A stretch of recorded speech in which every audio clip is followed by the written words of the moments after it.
Salute to everybody. Um, it's actually one of the few times I'm actually going to do a stream. Um, yeah. So salute to everybody. Um, I just been working. I've been on some other stuff, focusing on my life like I always do. But like I said before, I'm not gonna be on here all day, every day, kicking up with the book. I ain't got time for all that. Um,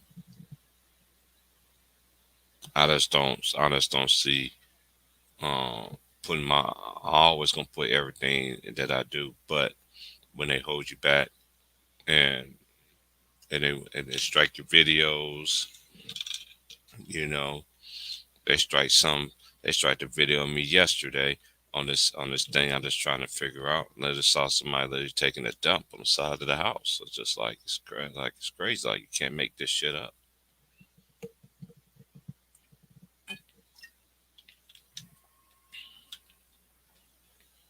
I'm not like dang, this is how they really feeling, dude. Just sitting there, just took a mean ass shit, man. Um,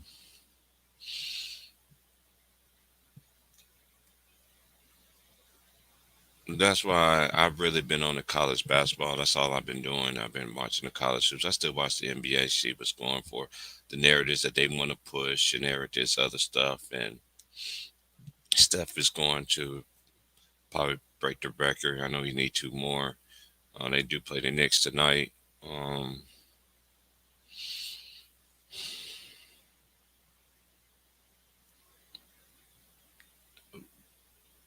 for me, it's just hard for me to really give a true assessment of how I want in these sports, but you can't, especially in basketball and football. They got their narratives, they got their storylines, and all the teams getting knocked out with COVID and all this other stuff. So, um, the Bulls should have been the comeback story to me of the season, and they're decimated by them. I know everybody else is decimated, but that's just a new thing for me, and I just can't sit here and just support that. I mean, I think they're giving out a lot of bullshit to the fans. A lot of rigging. A lot of people can say what the fuck they want to say, but hey, that's just how the fuck I feel. Um, they don't want certain teams to just spread out and just jump up and just spread. That's just how I see it. Um, I just hope we just break this record so it could be over with. I'm just gonna kill this comparison that he's better. I know people gonna say he's better than Ray. That's your opinion, but to me, he's not better than Ray Allen. Dallas don't know who Ray Allen is. You need to go back and do your due diligence and watch who Ray really was. Can lead a team. Let him on his back. It was just him. We was in Milwaukee. Then he ended up going to Supersonics. Ray was that dude. Ray was like a lot like Clay Thompson, but but Ray had handles though. That's the difference between him and Clay to me. But this comparison that I know people gonna say that he Steph is not better. This greatest shooter shit, I think it's overblown a whole lot because we just live in a world that technology and they just want to hype up the new thing. I'm not taking that away for Steph, but I don't think he's the greatest shooter. But just my opinion. You can shoot way more threes now. The games look how many times the rule has changed from 2005 all the way to 2021. More offense to defense more than anything else. Um, but like I said, I like the college. I like the college. A lot of good teams is forming. A lot of upsets. A lot of teams. A lot nice bounce back win for Purdue. My Jayhawks, they looking okay. Um, Kentucky lost the other night. Um, that's all I'm all in the college, and I'm all in the women's thing right now. Um, 'Cause to me, it don't make any sense to sit here and kick the bullshit with y'all when I know good and well that you know they're gonna push who they want to push. You know what I'm saying? They're gonna push whatever they want to do. Um, that's basically it. I heard that stupid ass shit that Westbrook said he's better than Allen Iverson and all this other shit. It's just look, I not like Westbrook, but you not AI, bro.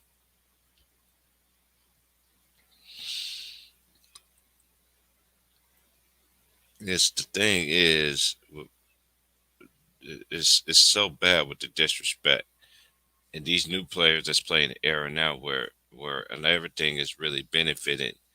You know what I'm saying? You benefiting from the rule changes and everything like that. And hey, some players took advantage of it. I ain't knocking that. You know what I'm saying? But that don't make me crown you. Don't make me crown you. No, I'm not the type person that's gonna be like, you know what? Just because this person say this person is, that means this person he really is. Nah, I got a mind for myself. I've been watching this basketball game ever since 1982 when I fully understood it. From 4 years old all the way on, and I'm 43. So you just can't just because they taking that away from him. Because I like Steph. I do. I like Steph.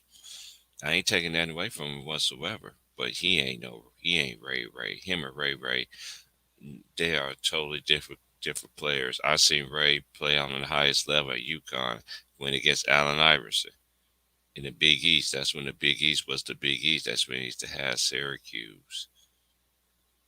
They had Villanova, Georgetown. That's what Georgetown was the elite of the elite. St. John's, and then they had Providence. You know, if you know your college basketball, they should already know the old Big East was a shit. That's where a person like me gravitate to these players like I did because I seen them play I seen them playing in college when they didn't knock you for going to college staying 2 or 3. Yeah, they did to a certain extent with certain players.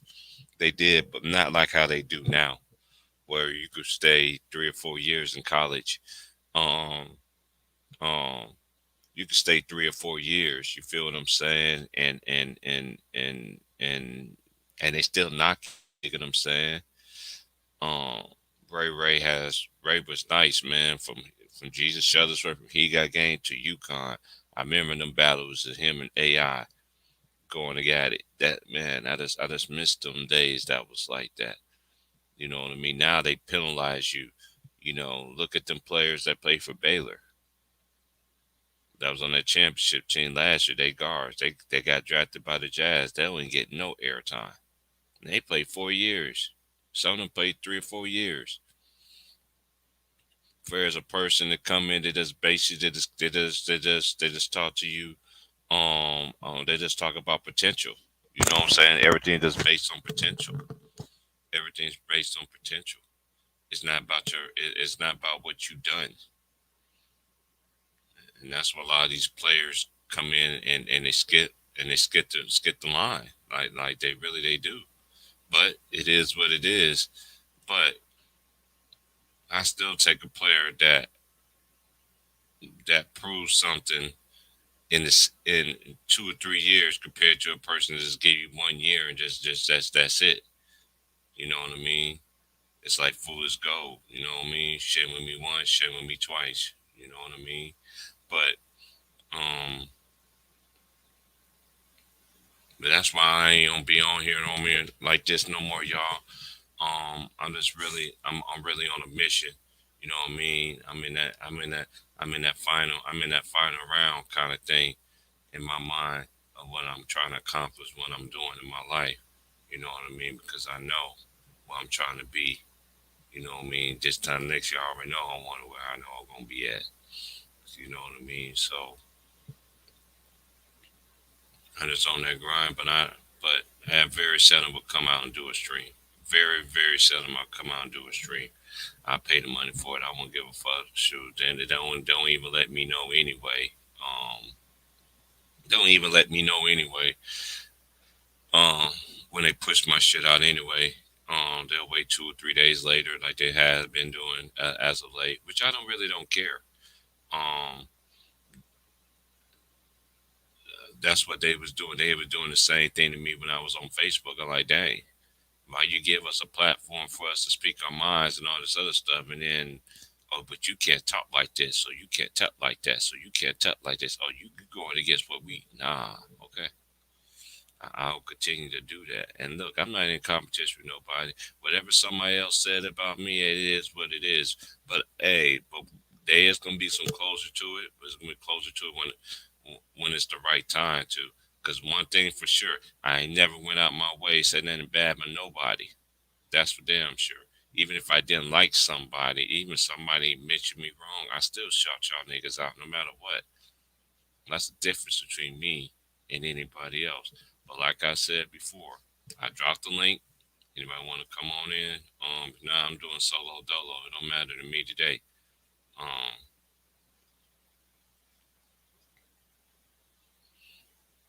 Everything's been good over here. Just been working, take care of business. Back at it again tomorrow. Then I'm on. Then I'm constantly. Yeah. So I'm gonna be on my mission, man. For real, for real. Salute to everybody once again, man. Shout out to Tickets. Shout out to Two Bar for TV. Shout out to Pro Basketball Best Two Bar for Sports. Shout out to my boy LB Two Bar. Of course, man. What's my boy, man? He be. I know. I have been watching everybody's shit, man. Matt Moses. Matt Moses. I forget his podcast. I'm not paying attention to the chat. I think it's smoking some podcast or whatever like that. But Sean was good.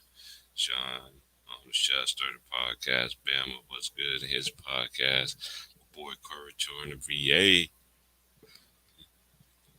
Salute to the homies, man. Darius and Tyree and my boy YME Brad was good. My boy Greenleaf. Time out with Mr. Moss. Greenleaf X as well.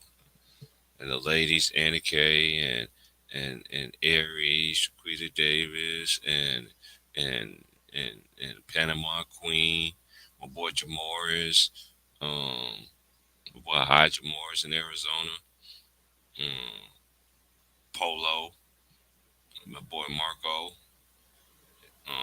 shoot, that boy Texas T, that's my nigga. All the Texas boys, man, y'all already know who y'all is, man. Salute to everyone, boy Hearn. Everybody, man. Everything's good around here, man. Everything's good. Now I'm about to see who's in the comments now. Hold on.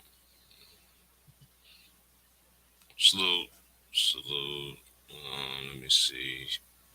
Matt, Matt Cook and Smoke Sports. Gotcha. That's what it's called. Okay. Then you got Teen Tank. Salute Corey Turner. Salute Mingo Jester. Salute Alex. What's good? Three to the Dome. What's good? Kobe Fine Time was good. Yeah, man, everything's good, man. Just chilling. Caught up on everything, caught up on all the games and everything like that. And kind of, I just been doing that college basketball shit. The NBA is not, it's not what it's hitting for. So, but I still watch the games though and shit. Still.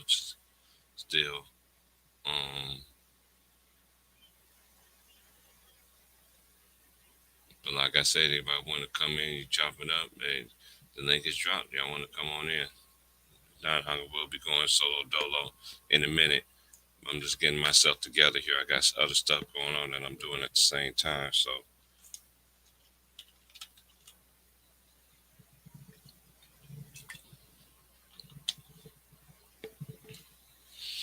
and that is the right link. That is dropped. So, wait and see. Sure.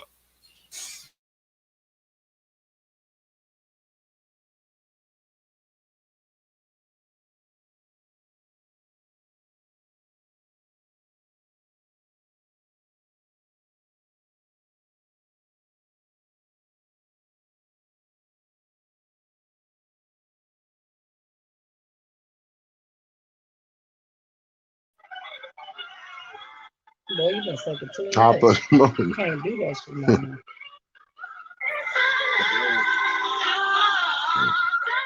Man, your little voice. They done fucking deep up in what you talking about, bro? Yeah, nothing. I just hopped in, man. I already said what I had to say. So anybody else want you can just talk about whatever, man. Whatever's going on, whatever's on your mind, how we do it. I really don't care. I said what I had to say, the things I want to express and talk about and shit. But other than that, I'm good. It's just whatever. Uh, Can we talk? Let's talk about that, nigga. Let's talk about this Tevin Campbell challenge, nigga. I don't get up in that shit.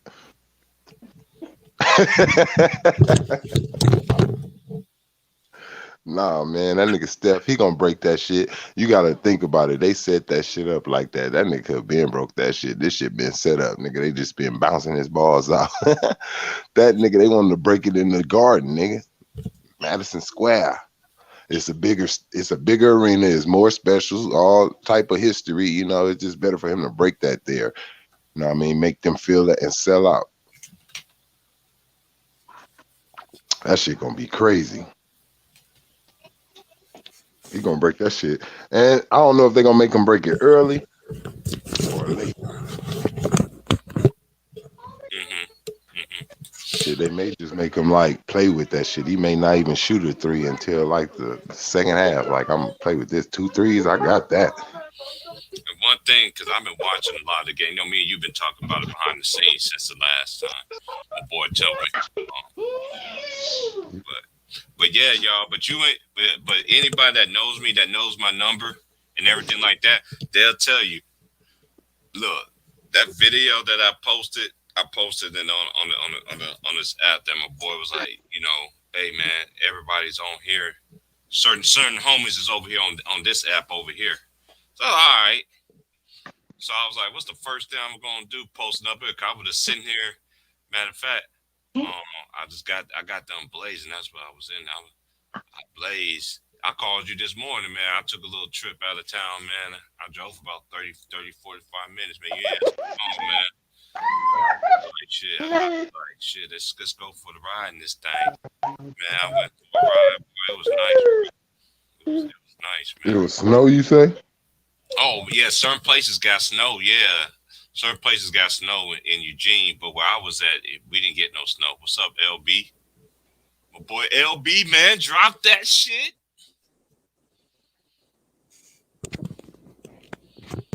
Yeah, but everything's good though, man. Shit.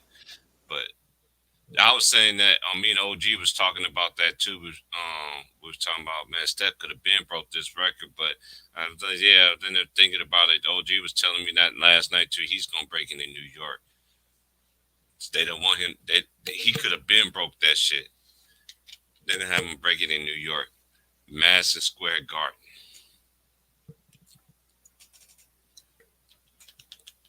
But yeah, but according to the standings right now, we have Brooklyn is still number one in the East, 19-8. The Bulls are 17-10. Milwaukee's 18-11.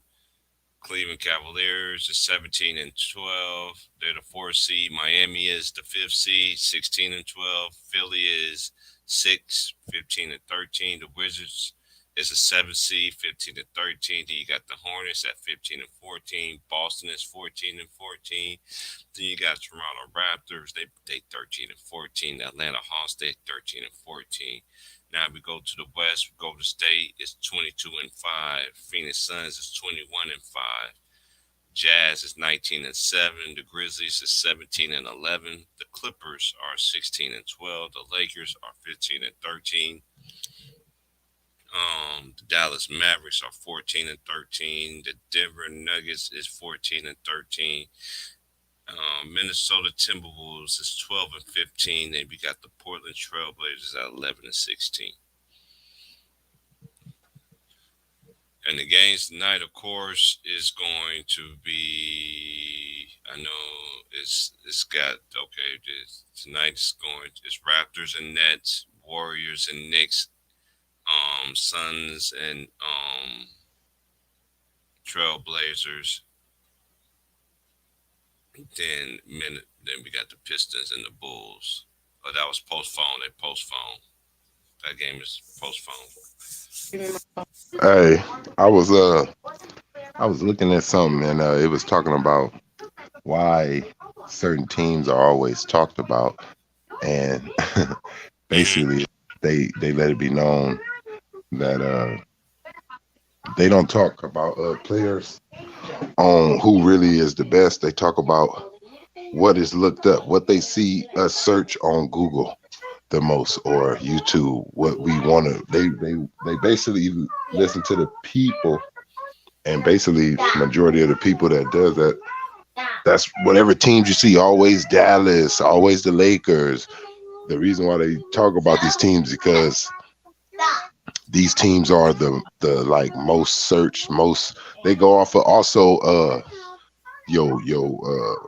money that you earn, what's earning the most money, teams that's earning the most money, also your road, something to do with your team travel, like your fans and how big your fan base is. So, nobody touches the Lakers fan base. Mm-hmm. So, like, they was on that why, a lot of people be like, damn, they always talking about. That's why.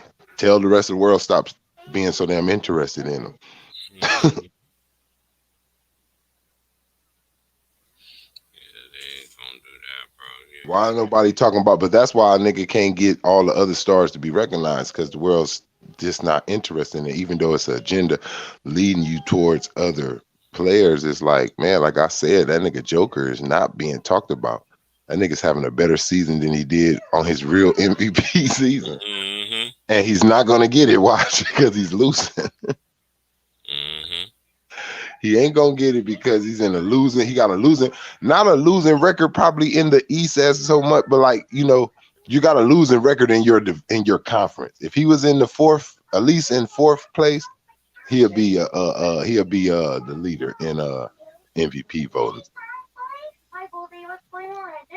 That's who I got. Like just being honest. If that's the real MVP right now, but they just not winning off his play, so he's not the end. Like he got an impact. See, and that's another thing that shows. Like, damn, his impact should be way better. Yeah, they pull out some of them, but yeah, your impact got to show with how he's playing, nigga. That's like the third greatest season ever. Mm-hmm. What you got on? Hey, what's up, y'all? Can y'all hear me? Yes, Yeah, sir. what's up, LB? Family, go ahead. Cook.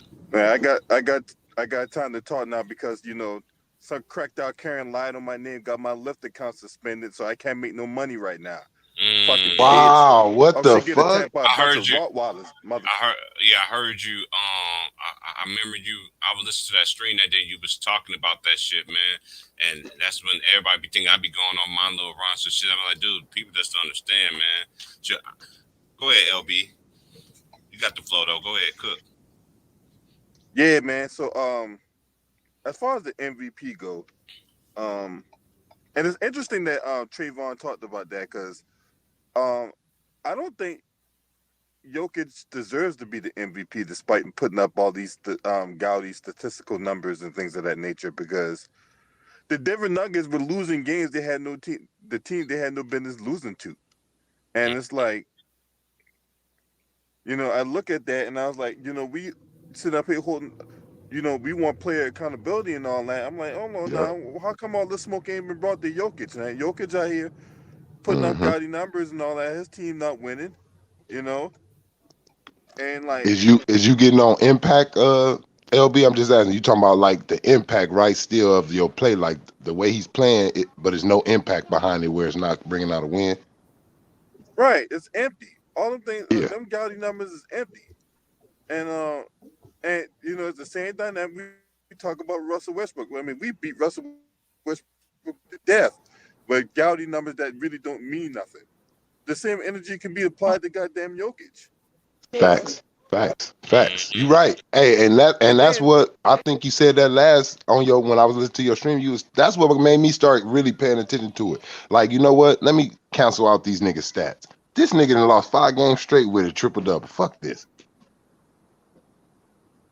right, These stats is overblown, man. It really is overblown. That's why I'm be having. That's why from this point on, I ain't got time to be arguing with no nigga over stupid shit that I know in my personal mind. In my mind, that I know it's not crazy. I'm not gonna believe this little sucker shit. These y'all could go ahead and continue to believe that sucker ass shit. These motherfuckers tell you, these motherfuckers they never told the goddamn truth in their whole goddamn life. You think they're gonna tell you the truth in some goddamn sports? Fuck out of here. no, they won't tell the truth in sports, man, because like we always talk about how the agenda being played, Mm-hmm. and y'all, I don't know if y'all probably do already realize that because you guys are a bunch of aficionados like I am, but Mm-hmm.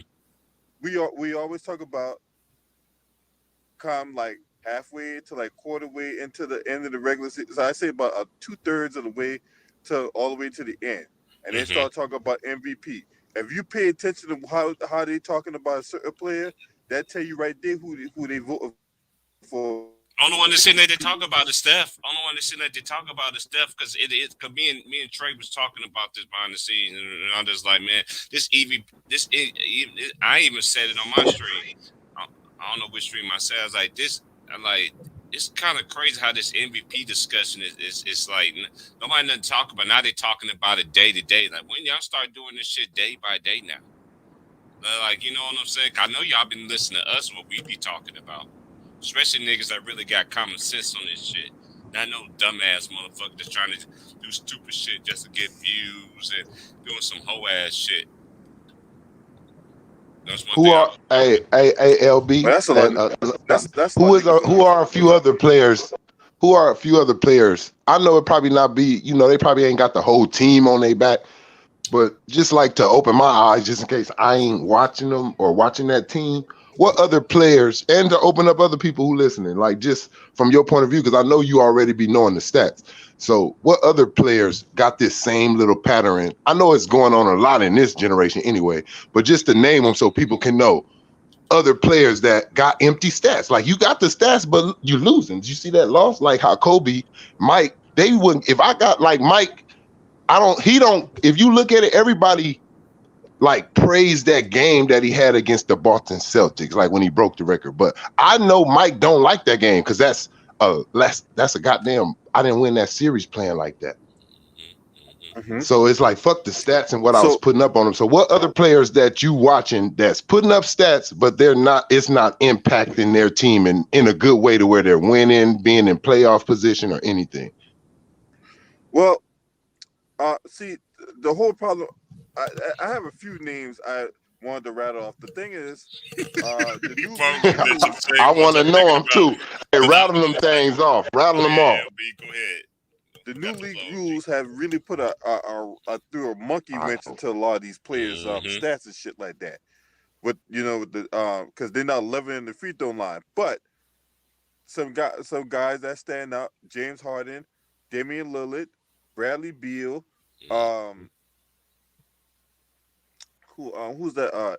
Um, Shea Gilgis Alexander. Okay, Um, that's one more. let me see who else. Um, see, Cleveland's actually winning, but a guy that does put up gaudy stats but doesn't really translate into nothing. Colin Sexton. Okay. Luca. What you think about Cat? Oh yeah, he in that category too. Now Cat's been in that Cat's been with the Minnesota Timberwolves for like 4 or 5 years now. Yep. Mm-hmm. And how many playoff appearances he's been in? Oh yeah, I give you a number. It's number less than 2. Yep. But we already know too, LB, that Minnesota they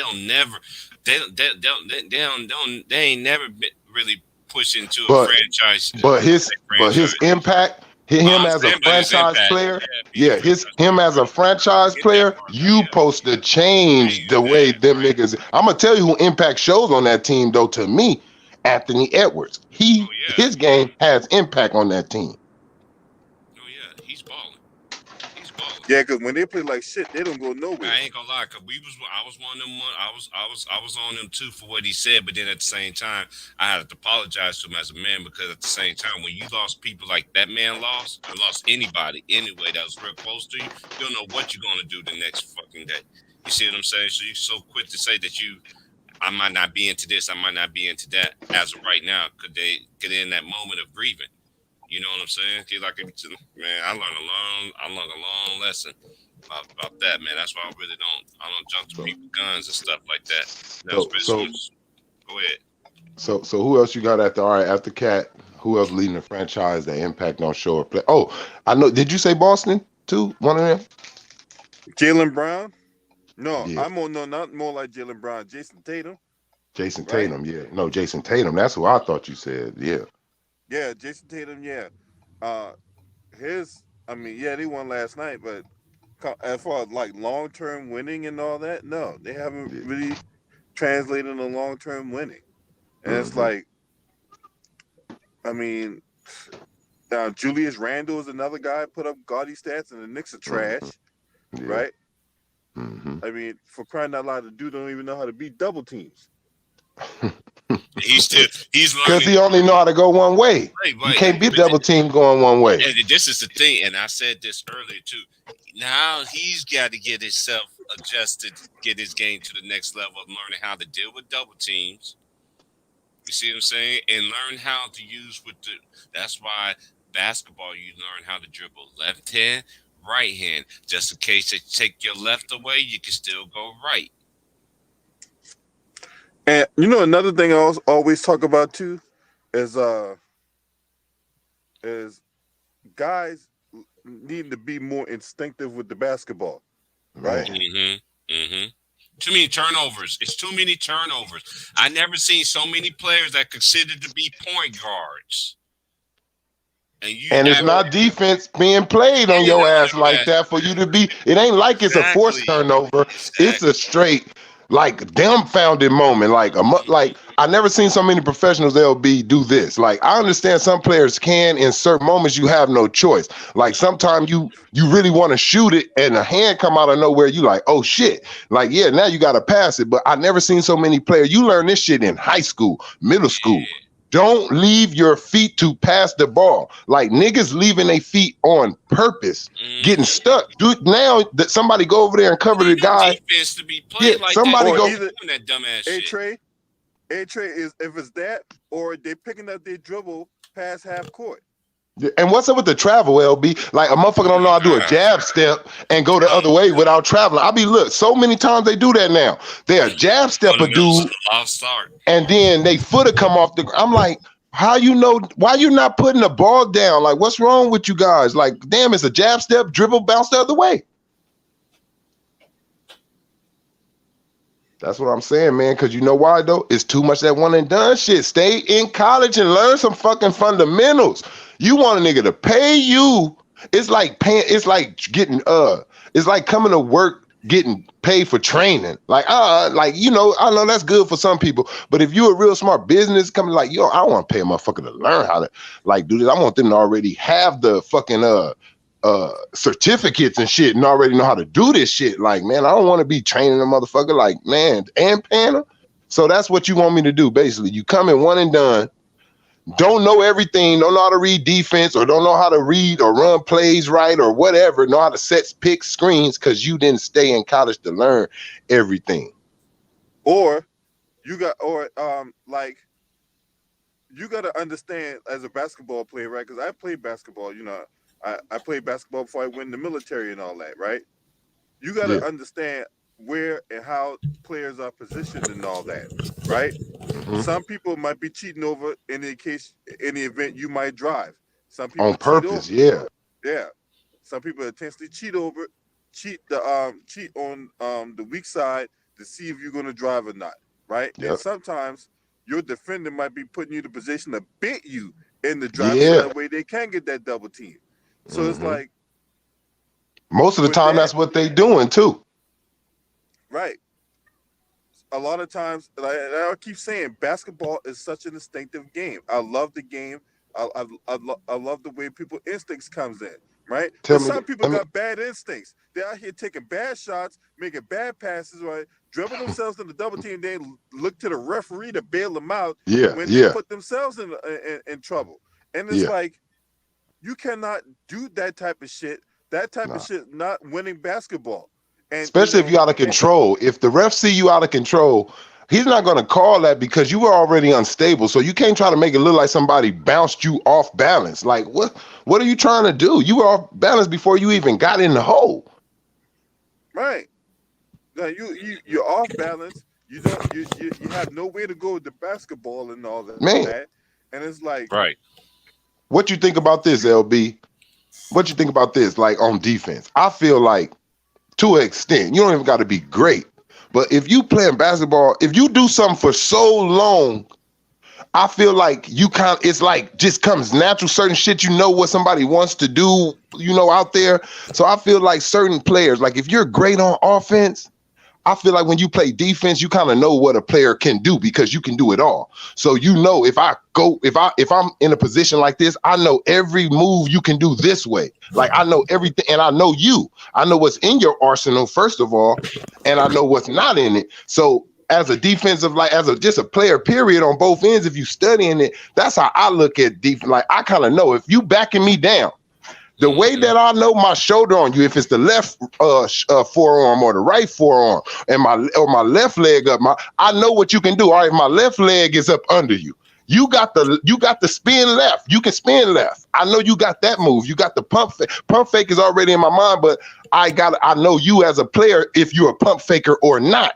Like, it's just that's how I feel like defense. So I mean, just basketball is a quick thing, but you have to be familiar with it, like you said, and it's an instinct thing. And if you don't study it, you're not going to have that instinct. Yes, it comes natural for some people. They got just natural given talent with it. But if you hone on that shit, that's when you get them special defensive players and shit like that. But Let's it's get not these hard likes up. Let's get these likes up, man. Let's get these likes up. Like, to share, me. subscribe, man. Go But ahead, but Trey. Cook.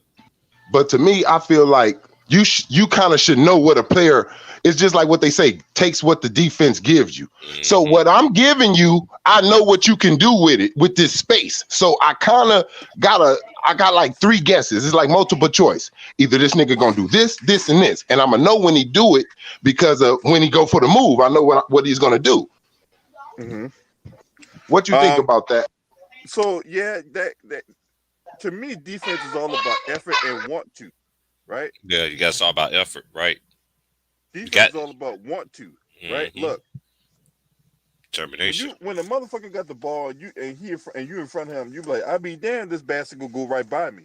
I'm not letting this bastard go by me, right? But part of that, what you're saying is true, but that comes to knowing the tendency of a player, right? Mm-hmm. If I know this guy can only go right, I'm going to take that away from him, right? I'm going to take that away from him, and I'm not going to allow him space to be able to get by me, or if he gets by me, then it'll be a situation where we talk about what I did when I played basketball. There was a drill called cut the man off, right? Mm-hmm. Where we put the we so you got to be able to know your position on the court, know how you position on the court, so that way you can take the proper angle to cut the man off, so that way he don't go by you. Another but to me, do all that right. You don't want to be in the situation where you're just thinking, you're thinking all the time and not reacting, right? You got to react, and hey, My mama always, Basically, you trying to force the that. offensive player to not be able to do what if you like. Basically, you. I ain't saying you stopping these players, but my thing is this: what I like to say. I want a late 30 for a superstar. Yeah, we know he can get 30s and 40s, but I want him to be like I want him to be getting that at like the 6-minute marker in the fourth quarter. Like, damn, he had to shoot a lot. He missed a lot of shots, or he passed the ball off because we got the ball out of his hand. I want a late 30 from him. I don't want him having 20 in the first half. That's a bad start for us, like on a star. Yeah, because AD fit that mold. He'll have a great game in the first 3 quarters, and then that fourth quarter, man, motherfucker put on Houdini at and all that. And it's like, man, what the fuck you doing, man? You know what I'm saying? Yeah. But to me, defense is all about 1-2. It's all about look. I don't give a fuck what I got to do. If I got to foul him or what, this motherfucker ain't scoring on me, man. And don't you think it goes with a little? It has to go. Well, period. You have to be like a little study. Like you got to study a guy. Like even if I play you for the first time, we got 4 quarters. You know what I'm saying? You get familiar with what this motherfucker doing with you. Like you know what I'm saying out there. You like, oh, I see what you like to do, motherfucker. Yeah. Like, I don't understand. That's what I'm saying. I don't understand these players. And this is another thing I don't like in this NBA. Like, and y'all want to be coached when it's on defense. And what I'm meaning is y'all don't like stepping out the box on defense. You stay your ass just on who you got, knowing that you a better defensive player than another guy. Or even if you're not, you don't go over there and try it. You see this guy getting his ass chewed up for the first 3 quarters. And you never go over there and be like, hey, whoop-de-whoop, huh? I got that motherfucker, man. I ain't gonna keep letting that shit happen. Like, let me go and get crack. Like, I don't like this generation because you don't see that too much. I haven't seen that since like Kobe, like generation, like and people used to do it to Kobe because he did it to them. If you notice, they don't really do that too much now. When Kobe used to pick up the Paul Georges as he start getting, they'll come back and pick him up now because I'm supposed to do this. But nowadays, they just stay away from the other star player on this, I don't want to get in foul trouble type of shit. But you're not thinking, all right, foul trouble or win this game and stop this nigga. And just getting in foul trouble is about getting embarrassed and shit. Yeah. I don't think it's more about getting in foul trouble because what superstar that's consistently in foul trouble? I think it saves themselves from the embarrassment. Oh, man. No, I mean that's the excuse. No, I mean that's the excuse. Yeah, they ain't gonna come out and say, oh, I want this motherfucker to dunk on me, get a crossover, or go 30 on me. They're gonna say the foul trouble. Like that's what they're gonna use as excuse. Well, I don't want them getting in the foul trouble. So you rather lose the game than have your best defensive player or your best player go over there and try to slow this motherfucker down? Because I'm not in the business for trading baskets. Right. So yeah, man. And then, which it goes back to what I talked about in the video I did this morning, right? I talked about how players, matter of fact, it was Chauncey, in the video I did with Zion Williamson allegations, Chauncey Billups versus the Blazers, right? And Chauncey Billups, on the pregame post-media press conference, was basically calling out his team for their poor play, right? So, which as a coach, you got your methods or whatever like that. I'm not sit here and try to talk about some cookie cutting method of how you should talk to your players, whatever like that, right? But it rubbed some players the wrong way on the Portland Trailblazers, and I'm like, okay, you motherfuckers are drawing checks. You motherfuckers are professionals. If your coach is telling you you're not playing well, then obviously there's some truth to it. Facts. You can't be mired in mediocrity and then complain. And then my thing about the players is y'all sit up here and talk this shit about, well, we need more accountability. We need someone that's going to hold our feet to the fire. And then when you get somebody that holds your feet to the fire, a proven commodity at that, Chauncey Billups ain't no goddamn chopped liver, all right? Chauncey Billups been through the fire. He been through the process. He won championships. So obviously he knows something. He's been a point guard on the championship team. So the man knows what he's talking about. The problem is you got these players out here that's so diva-esque that's, oh, man, I can't believe he's talking to me like that. Shut the fuck up and play. Yep. That's just what it is. Why the fuck you feel like that, though? This the crazy thing, though. Look. No problem drawing the paycheck. They ain't got no problem drawing the paycheck. They ain't got no problem going out to the whatever. But they shop make that's going tweets to though, sell the LB. latest Look, bling. hey, they making They got a tweets problem though. with the way the coach. Man, get the fuck out of here. Hey, but look, LB, they making tweets though. They don't want the coach to come right out in their face, but you'll go home, pop your toes, and tweet. Man, I'm tired of this shit or some bullshit. Like, you know what I mean? He ain't tweeting. He ain't behind your back. He coming straight to you. I mean, it's his system. He will know if you're not doing something right in it. Hey, my thing is, if you want accountability, then you got to be able to take the accountability. But don't sit up here and talk about we need more accountability and we need a structure and we need to change the culture. And then when someone comes in to attempt to change the culture, you got a problem with it. No, that's like some woman telling me, "Hey, I want to be in a relationship and I really want to settle down because I really like you." Okay, we get in a relationship. She's still fucking and sucking other niggas, man. What it was is they was like, oh, I didn't think he was gonna come here and talk about me. It was like, I thought you were gonna talk about everybody else. I didn't think I was the problem. Hey, Panama Queen, salute to you, my sister. Yeah, man, it's just crazy what's going on in the NBA, man. These guys out here ain't playing winning basketball, ain't trying to play winning basketball and all that, but yet they quick to go to that goddamn office on Tuesday and get that check. Like I told people, it's two promises going down. And don't know, and then nobody hear me when I said it. Majority of the NBA owners are the ones losing in the deal.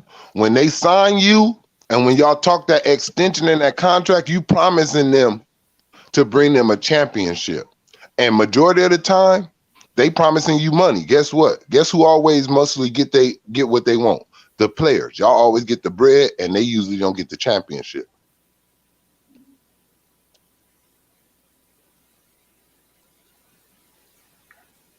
I just don't get it, man. I don't get it. And a lot of people are turned off by a lot of people are turned off by today's NBA. You know. Now I'm glad that the new league rules will prevent, motherfuckers going out there scoring these hollow ass 20, 35 and 50-point games and shit, right? We see who can really go out there and get it versus the frauds. Fresh, this straight buckets, not no free throws. Right. I don't want to look at no box score and see a motherfucker shot 15 free throws and that's how he got 50 points. You can kiss my motherfucking hairy asshole on that shit. Right? If I see that it took you 31 shots to score 35 points, you're not very efficient, sir. Yep. And that let people know like how it was back in the days. Niggas was getting their points mostly off of getting buckets, nigga. They wasn't getting no goddamn free throw trips like they do now. They was getting their shit off of straight buckets. Right. As much as we know Allen Iverson got his ass toe tagged and beat the fuck up out there and dog walk, that nigga wasn't at the free throw line like that. That nigga was getting up, off the cameraman helping his ass up every play. You all right, AI? Yeah, man, shit. Yeah, man. Speaking of AI, I was on Ticket live stream earlier, right? And Ticket told me some shit about what Russell Westbrook said about AI, and I can't believe that motherfucker said what he said about AI. It's like, hey, what did he say? What did he say? Oh, hold on. He said that he was basically referring to himself as a better player than AI. AI couldn't do what he did and all that type of shit. That's crazy. You're not a better. You can't do what AI did. All right, fuck it. Yeah, AI can't average a triple double. But guess what you can't do? By yourself, take a team to the finals and get a game on a Shaq and Kobe. You wouldn't even get one game on a Shaq and Kobe. Because you know what you can't do? You can't score like AI. And my thing is this, right? Matter of fact, I got it right here. They say Westbrook discusses the comparison between him and Iverson. In an interview with ESPN, Westbrook discusses the similarity between him and Iverson that NBA analysts frequently make. Even though some would say there are several reasons that why they could be valid, Westbrook himself doesn't see it, and he elaborated why, after all he said is done, winning a championship is not the biggest part of his career. So my thing is this: when you said that, that already downgrades you right there because Allen Iverson wanted to win. Yep. Hey, you know what I noticed, and this is a true fact, man. This what he said. He said, I disagree for multiple reasons. Number one, I believe I'm a one of a kind player, and I respect Allen. I respect Allen and respect everything he's done for the game. But I'm not comparable to Allen Iverson by any means. Number two is that I've always been I feel myself always trying to fit to do what's best for the betterment of the team, and I've done that in my whole career, and will continue to do that. And whatever happens, happens. If we win the championship, cool. If not, I'm okay with that, and life goes on. Okay, No, you don't. he don't. You know that nigga was on cap for that, boy. Man, he know he on cap for that. LB, I'm listening to you say. I'm in my whole mind like this nigga full of shit. Yeah, that nigga on cap, man. Because what do we? And look, Westbrook. Look, if I have to put one kind of analogy in it, right? Leopards don't change their spots, and Russell Westbrook is the epitome of a leopard. All right, because when he got traded from OKC to Houston, what he said? First thing he said, "I'm not changing my game for nobody." Okay, you get traded from Houston to Washington. What he say? "Oh, I'm not changing my game for nobody." Okay, he gets traded from DC to the Lakers. What he say? Well, not only he said, "I'm not changing my game for nobody," but turnovers don't count in the preseason. That's what he said. Man, And look. Go ahead. And Allen Iverson, right? Look, you can never be compared to Allen Iverson because when Allen Iverson had his own team, guess who he went? To the NBA Finals. When you had your own team, you couldn't even get out the first round. So Right. no, you are not comparable to Allen Iverson. I'm sorry. No, he's not. He's not Allen Iverson. Not even in his worst day. And Allen Iverson really adjusted his game when Larry Brown. When he listened to Larry Brown, he went to the finals. I haven't seen Russell Westbrook been the same since the first year, his rookie season. Now, the thing about it is, he don't listen to his coaches, and his coaches are getting fired. That's what that is. He didn't even want to listen to Maurice Cheeks. You remember Maurice Cheeks, the great Maurice Cheeks? He didn't even want to listen to Maurice Cheeks. So what makes you think this man really going to sit there like I said, and listen to anybody? I've been trying to tell people about Russell Westbrook. I don't care about none of these niggas' stats. The one stat that count that y'all ain't show me yet, and y'all ain't gonna never show me because y'all team up too much. Take a team to the finals by yourself. Until you do that, you ain't better than AI. And truth be told, he should not. And look, I know, some people might put stock in his triple double record. I don't, but because it hadn't really translated anything. And then they got him on the 75 best players list. I'm like, look, AD should not be on that 75 best players list. He should not. Dwight should. Now I know I might catch. Dwight Howard won 4 defensive player of the year. How come he's not on that motherfucker? Exactly, he won 4. That's what I'm saying. He got the same shit that AD do. He won his ring the same time as you, and he got way more personal accolades than you. And then on top of that, the way he pulled up on Dwight Howard, Dwight Howard was the elder statesman in the league. That's not how you treat your elder statesman. Man, he did that as a coward. That was a straight coward. That was so foul, bro. You want to be seen so bad, but at the same time, you're not even built like that. It was like you put this man in a life situation, because it's like, if I beat the money up, if I beat the franchise up, I'm gone. My career is over. Nobody's gonna want me. They're gonna be like, oh, you can't come over here with that. Like, Dwight ain't that player. Like, his level ain't like he ain't worth what you worth now. So he can't fight back like you. If he would have just put his hands on you, he would have been somewhere in Willacoochee, Georgia. And let's get these likes up, like, share, subscribe, man. This is Chief Price's podcast, man. I appreciate the homies coming through, Trey and the homie Oil V, Sports and Political, man, coming through, man, chopping it up with us, man. Do what we do best, y'all. Let's Yeah, man. keep it real. Hey, I got a rant, and I wanted to talk about this further on my YouTube channel. I talked about this earlier today, right? And my brothers and sisters, they ain't get a chance to watch the video. Watch the video. I want to talk about Santa Claus, right? All right. So for all of us that got babies and shit, Santa Claus ain't real. We need to stop slaving ourselves in traffic, going to the store, only have some imaginary white dude take all the fucking credit. Tell me, who got this for you on Christmas, Santa? No, I did, motherfucker. Who you think got that computer for you? Santa? No, I did. Okay? Ain't no imaginary white dude taking all the goddamn credit. Mm-mm.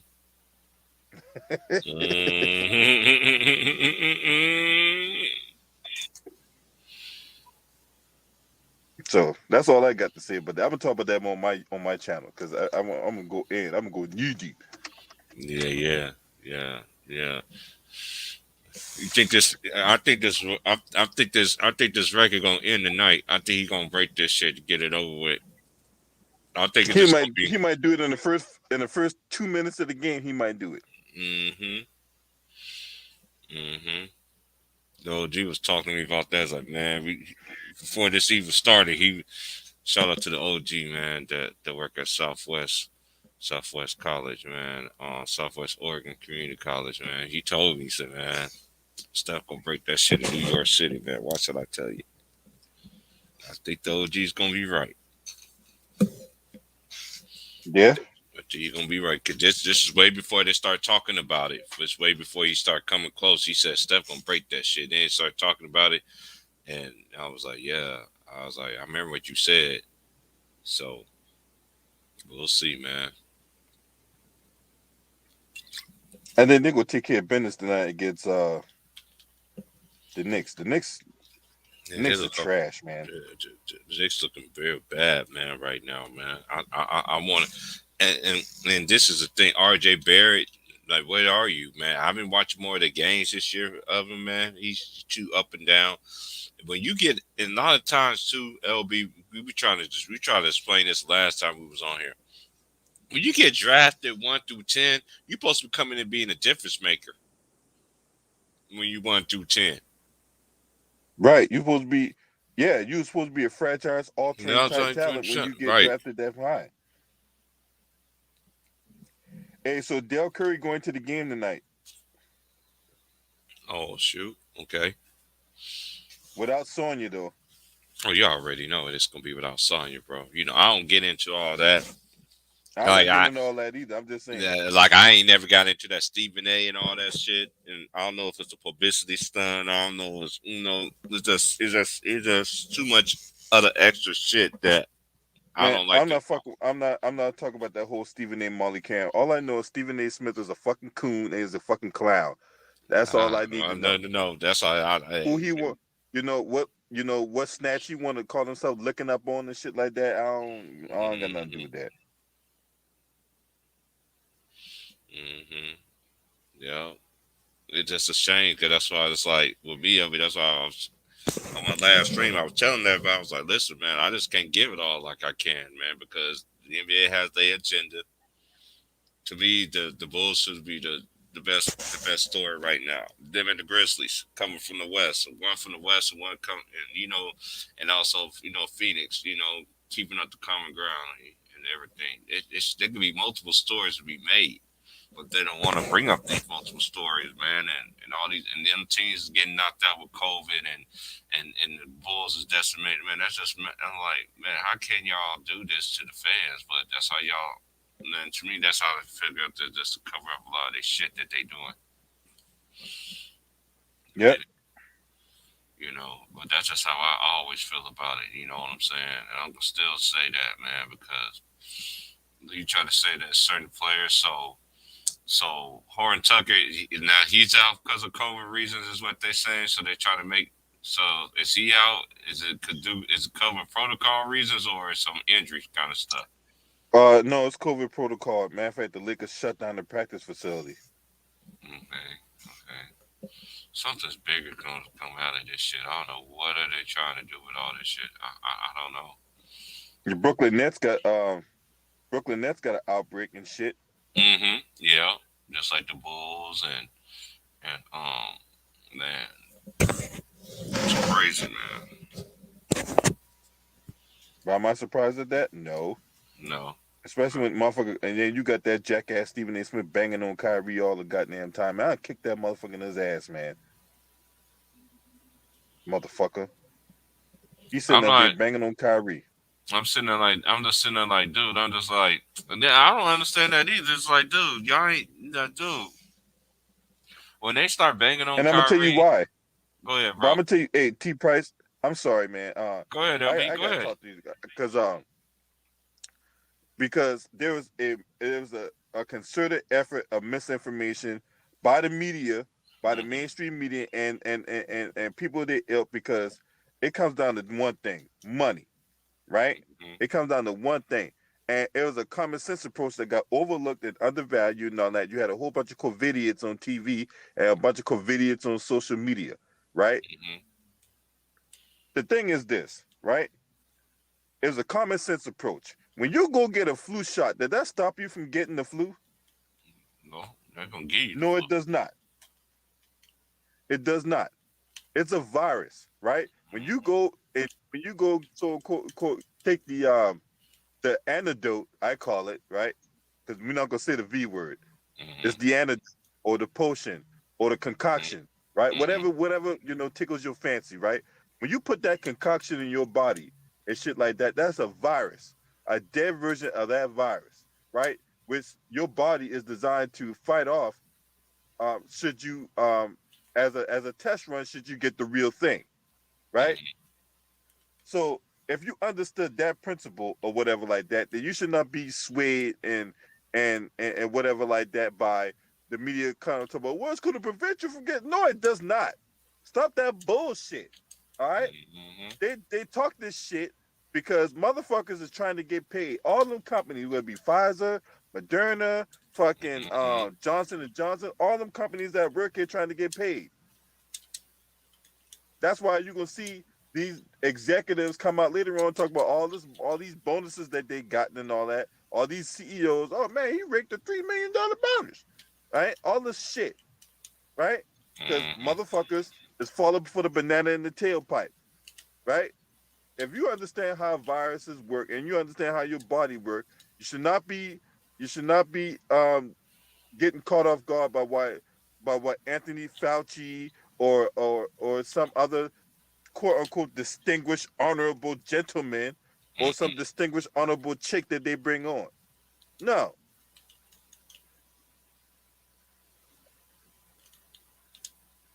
Mm-hmm.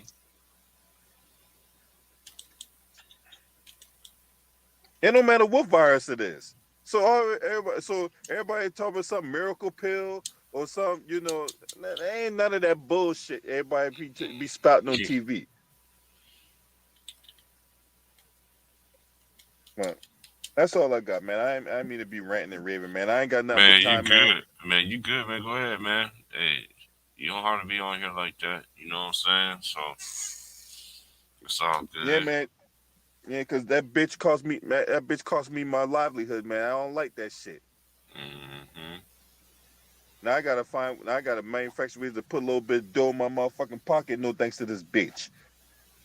That's why I hope she get attacked by a whole bunch of Rottweilers. Anyway, and I'm still pissed off at that. You know what I'm saying? Anyway, so back to the story, right? Mm-hmm. So when it comes down to the NBA, we are in the NBA trying to make money. Period. Right? They lost too much money last year because of no fans. They lost even more than that because there was no NBA for a while. And then when they did bring the NBA back, it was up. They had it in some bubble and all that. So motherfuckers are trying to make their money back. All these guys is up in arms about what's going on, this, that, and the third, and all that type of shit. Motherfuckers is trying. At the end of the day, it's all about money, right? Because these dudes don't move unless unless there's significant amount of money involved. Period. Mm-hmm. That's why when you go to the doctors they just give you some shit that temporarily eases your pain. They're not going to give you a cure. Why? Because there ain't no money in the cure. The money is in the second and secondary and tertiary fixes and all that. So that way you keep coming back and back and back and back and back, right? Mm-hmm. Talk about colleges, right? I've been banging on these HBCUs things for like the last few days, right? Mm-hmm. So they'll take $10,000 from you, and then you'll be sitting in the dorm room and Ratatouille is actually cooking your meal for you, right? That's bullshit, right? And then you got some distinguished honorable professor putting out some shit that you can get off Google for free. Right. So no, I don't respect none of this shit. I mean, we're supposed to be the greatest country in the history of the world, right? And you got other countries that doing shit way better than we are, but yet we partner our tail. Oh, we're the greatest country in the history of the world. Mm-hmm. And yet we got homeless people. We got people that whether it be through no fault of their own or through indecisions or whatever like that. You got people who are lying in hospital beds that, or they kick them out the hospital where they can't afford to pay the bill, right? But yet they making all this money from surgery and all that. It's just one thing after another. We got a court system that rigs itself against blacks, but yet give privileges to white counterparts and all that, right? Because I'm gonna tell you right now, all them politicians, them 14 politicians that got busted for insider trading, is anything going to happen to them? Are they No. going to go to jail? No. Is the 14th Amendment going to get invoked against them? No, it's not. But you let me get involved in insider trading, and them same old fucking hypocrites will parade they stink pussies and they fucking crooked dicks on TV, be like, oh man, this abhorrent behavior is unacceptable, and he need to be held accountable to the fullest extent of the law. All this shit. But that's all I got, T Price, man. I appreciate you for letting me rant and rage and shit. Oh, man, you need that sometimes, though, bro. Like, I ain't been on here since last week myself, so I just thought about it myself. I'm just gonna do one big old show once once a week, because I can't support this shit. I can't be sitting here being around want to talk sports and knowing good and well they throwing monkey in the wrenches and all this other shit, and you want me to give my all, give my honest? Nah, man, I can't do. I can't. No, I can't be that way. I'll be I be disingenuous my own goddamn self, and I'm not raised like that, not built like that. Right. Mm-hmm. Yeah, it can't be disingenuous, man. It cannot. Mm-mm. That's why I can't get my all to this shit, man. That's why I've been watching that college basketball. That's all I've been doing. College basketball is way lit. It's way more lit than compared to the pros. I'm like, damn, okay, the pros is losing players to protocols and shit. I'm glad they ain't doing that shit to college. Man, and I saw one game last week, and that game was so crazy, man. It was Purdue against Rutgers, right? Oh yeah. You watch Ron Harper's son. That's Ron Harper's junior. That's Ron Harper's son that hit the game winner. Hey, that game winner was so fucking crazy, man. Oh my god. Whoa, was it though? Hey, but Purdue is nice. That team, my god, that team's man. gonna be a hard out in the. That team gonna be a very. I think that's one of the best Purdue teams I've seen in a long time. But that game right there was crazy. I still got that game on my record disc, man. That's one of my favorite games, man. Cause I got it on my DVR. Yeah, man. That was a crazy behind game. It was crazy because I did a stream that day. I was doing a stream. Then I got off of it, and I watched that. And that was the last time I was on there. Was the night that they played. Yup, that was a good game. That was a crazy shot. That was crazy. Was a hell of a shot. And he was killing them though. Look at how they did it in the first half. He was killing them, bro. He was killing them, bro. He was like a one-man army, man. Like He was killing them boys, man. But Purdue got so much size, man. It's hard, man. What you gonna do when you go against all that fucking size like that when it goes to the hey though? But we're gonna see what it's gonna be in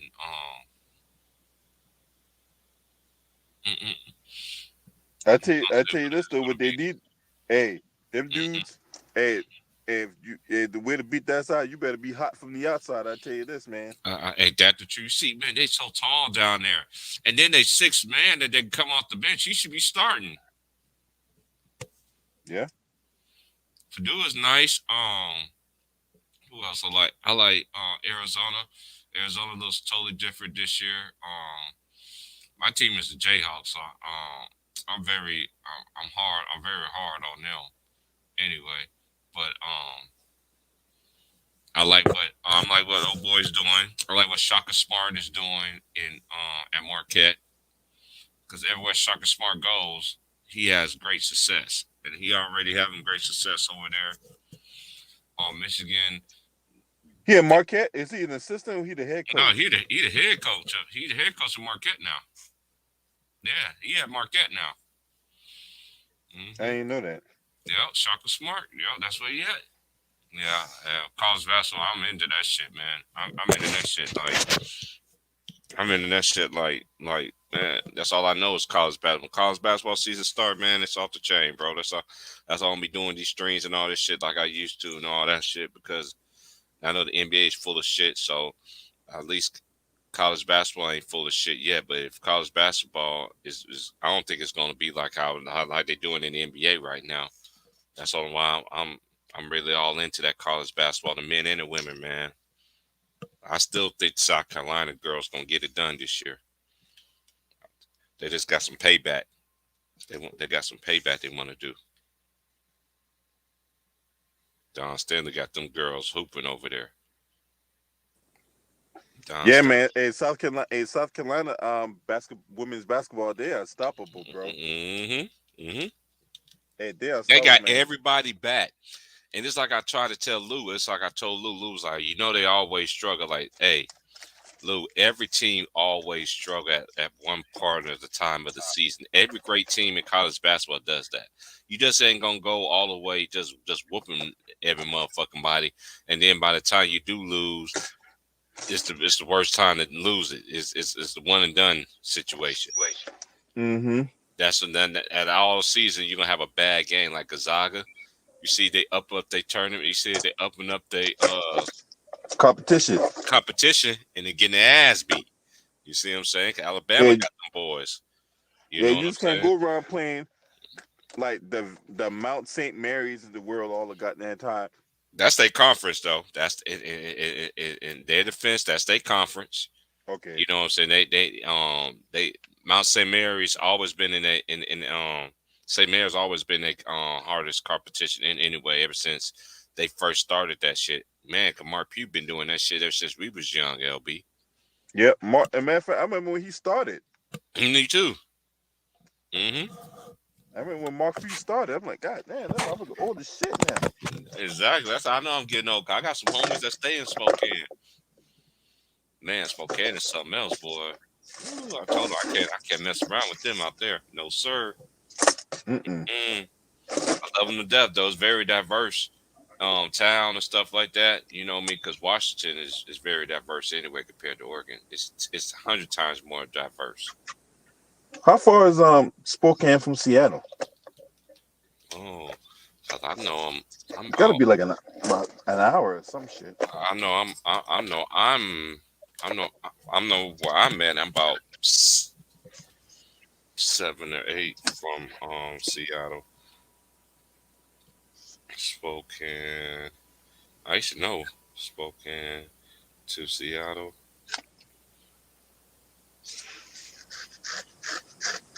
Yeah, it's a 4 hour trip. Oh, 4 hour trip. Okay. Yeah, because it takes me. Um, Cause I'm gonna go to Seattle one day, man. I'm put that on my vacation list. Seattle is man, you'll love Seattle, man. Me ask Mr. Moss about it too, because Mr. Moss he go vacation there. He vacation there sometimes. He'll tell you about them hot spots downtown. Woo, go to Dickies. Oh my lord, get them corn, get them chili dogs, get them burgers. Go to Dick's, get them burgers, and you got them dogs. Ooh, then you right there by the Nike outlet down there too. Man, that's on the place. Yeah, Yeah, I definitely. Yeah. yeah, that's something. Yeah, I'm telling you, man, that's just it's so live out there, man. But man, I love Seattle, man, because that's one thing I miss by living in Washington. You can ride the ferry. You can ride the ferry. The only place you can't ride the ferry is up in the mountains and to Spokane. You can't ride no ferry to goddamn Spokane. You need a vehicle to get to Spokane. You know what I mean? Right. But yeah, but Washington's nice, man. I loved it when I was out there, but they sales tax is ridiculous. Yeah, I can only imagine how bad their taxes is, man. Man, that's what made me left. That's what made me left to come to Oregon. Oregon, there's no tax. There's no taxes here.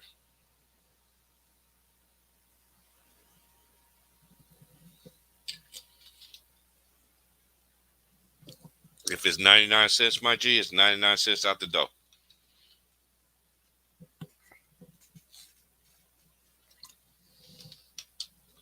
On some realness. But Oregon's very beautiful too.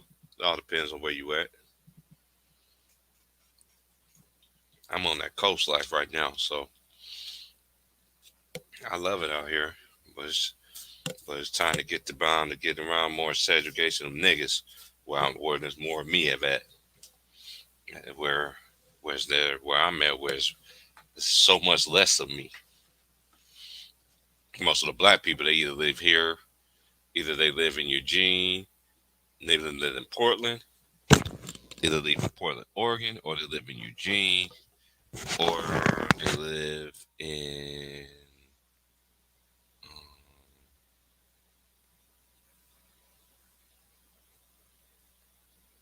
man, I just can't think of it, man. I just can't think of that place.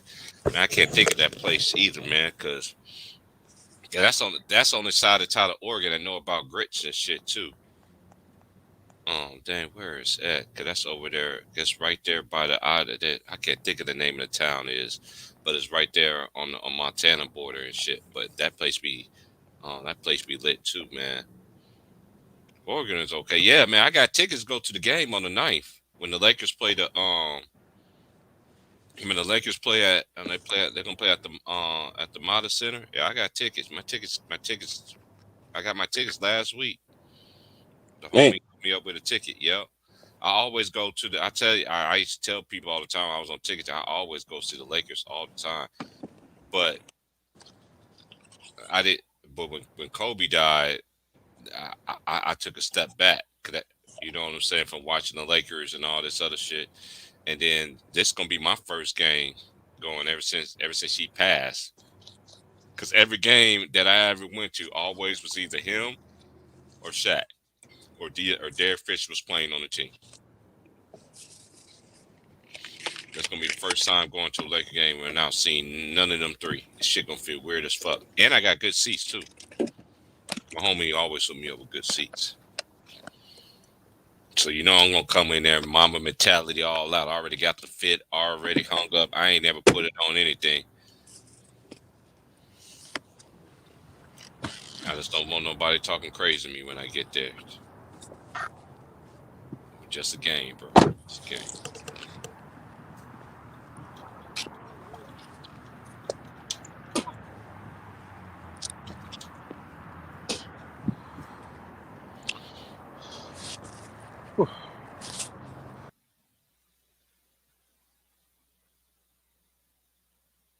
Oh, Beaverton is nice. That's where a lot of people out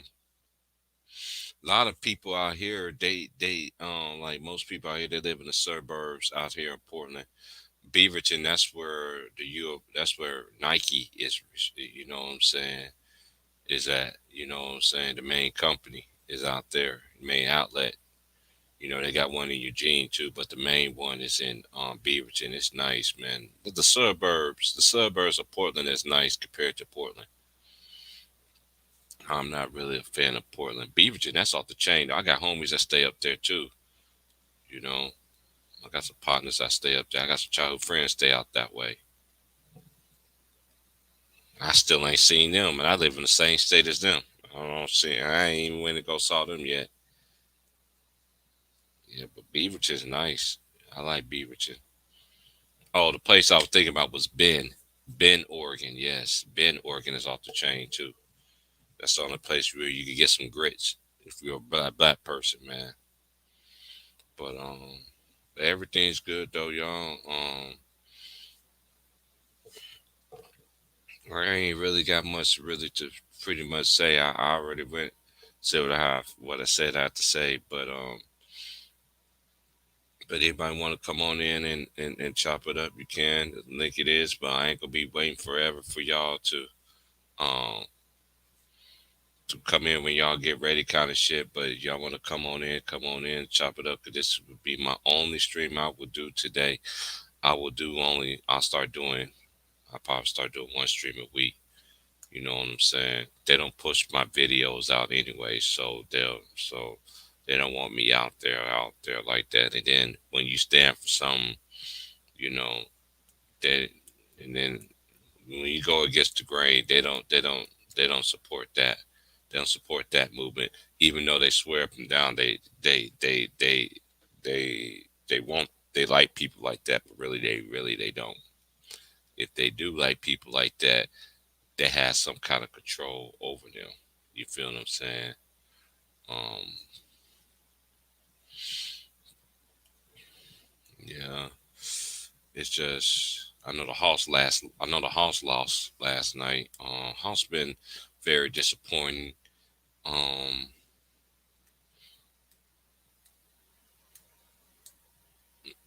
I don't know. It's just hard for me to really grasp what they try to do in the NBA right now.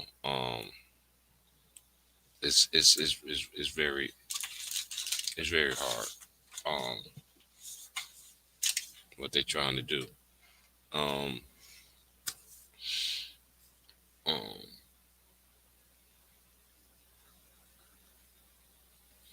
Man, it's still ain't old time. It still ain't that many black people. Most black people out here, they all scattered out. Portland, Salem. Salem is the capital, so there's a lot of Mexicans that stay out there in Salem. Salem. Um, Salem was the first place that I seen like Mexicans with black guys, like Mexicans with black guys. Um, Black women, I mean Mexicans going for Mexican. I'm talking about hetero. You know what I'm saying? They heterosexual. They was. I ain't hardly ever seen that. I seen it when I was in growing up and shit like that. Not since I was grown. Um, but it's cool. I need to look at the college basketball rankings right quick. Like I said,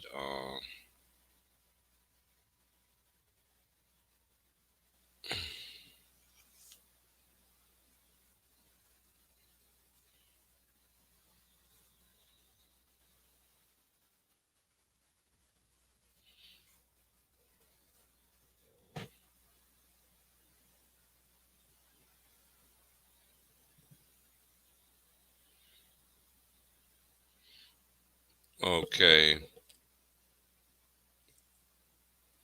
okay. Tonight's games we have Duke play South Carolina State.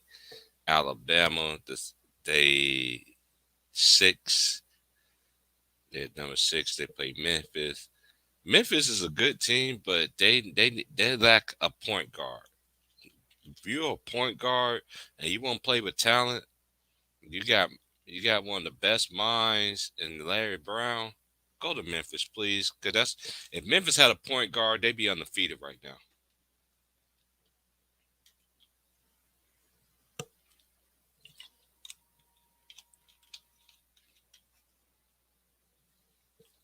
Then Houston, they'll play Louisiana, Lafayette, the Golden Cajuns.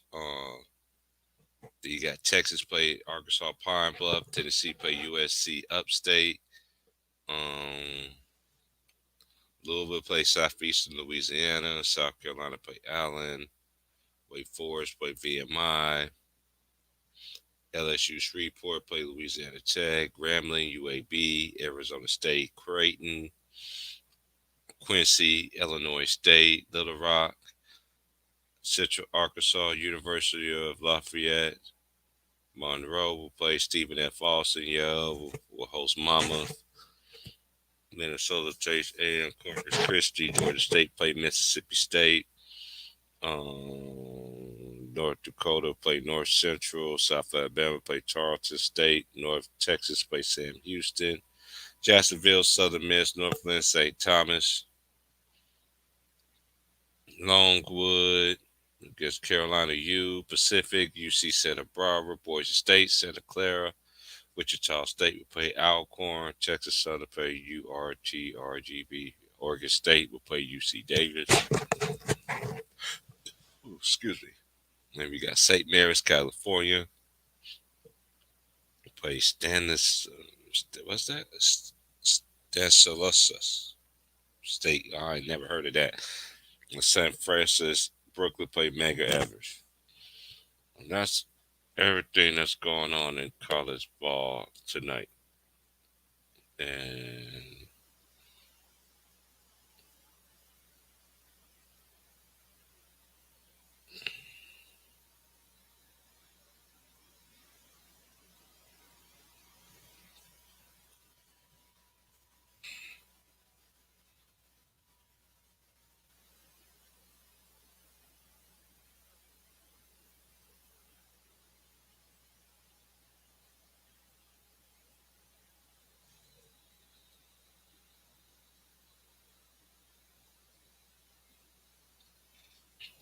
okay.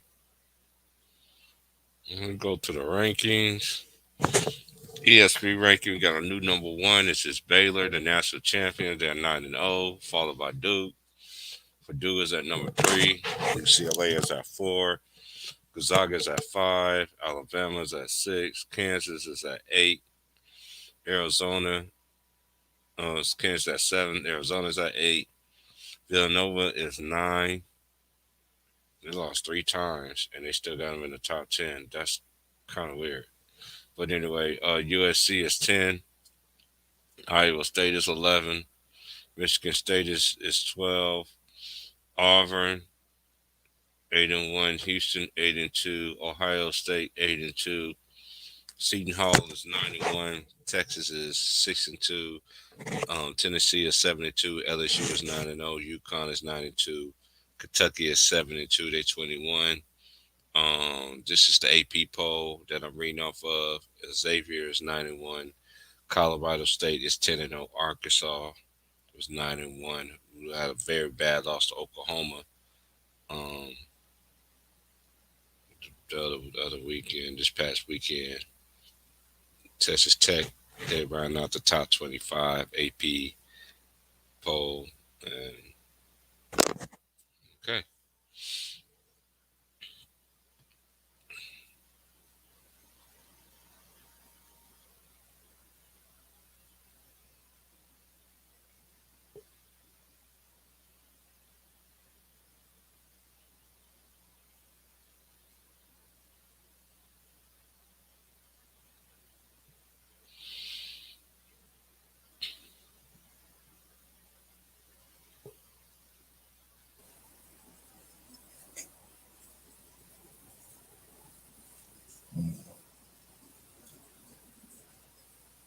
What's good? I'm good. What's up, brother? Hey man, just chilling. All right.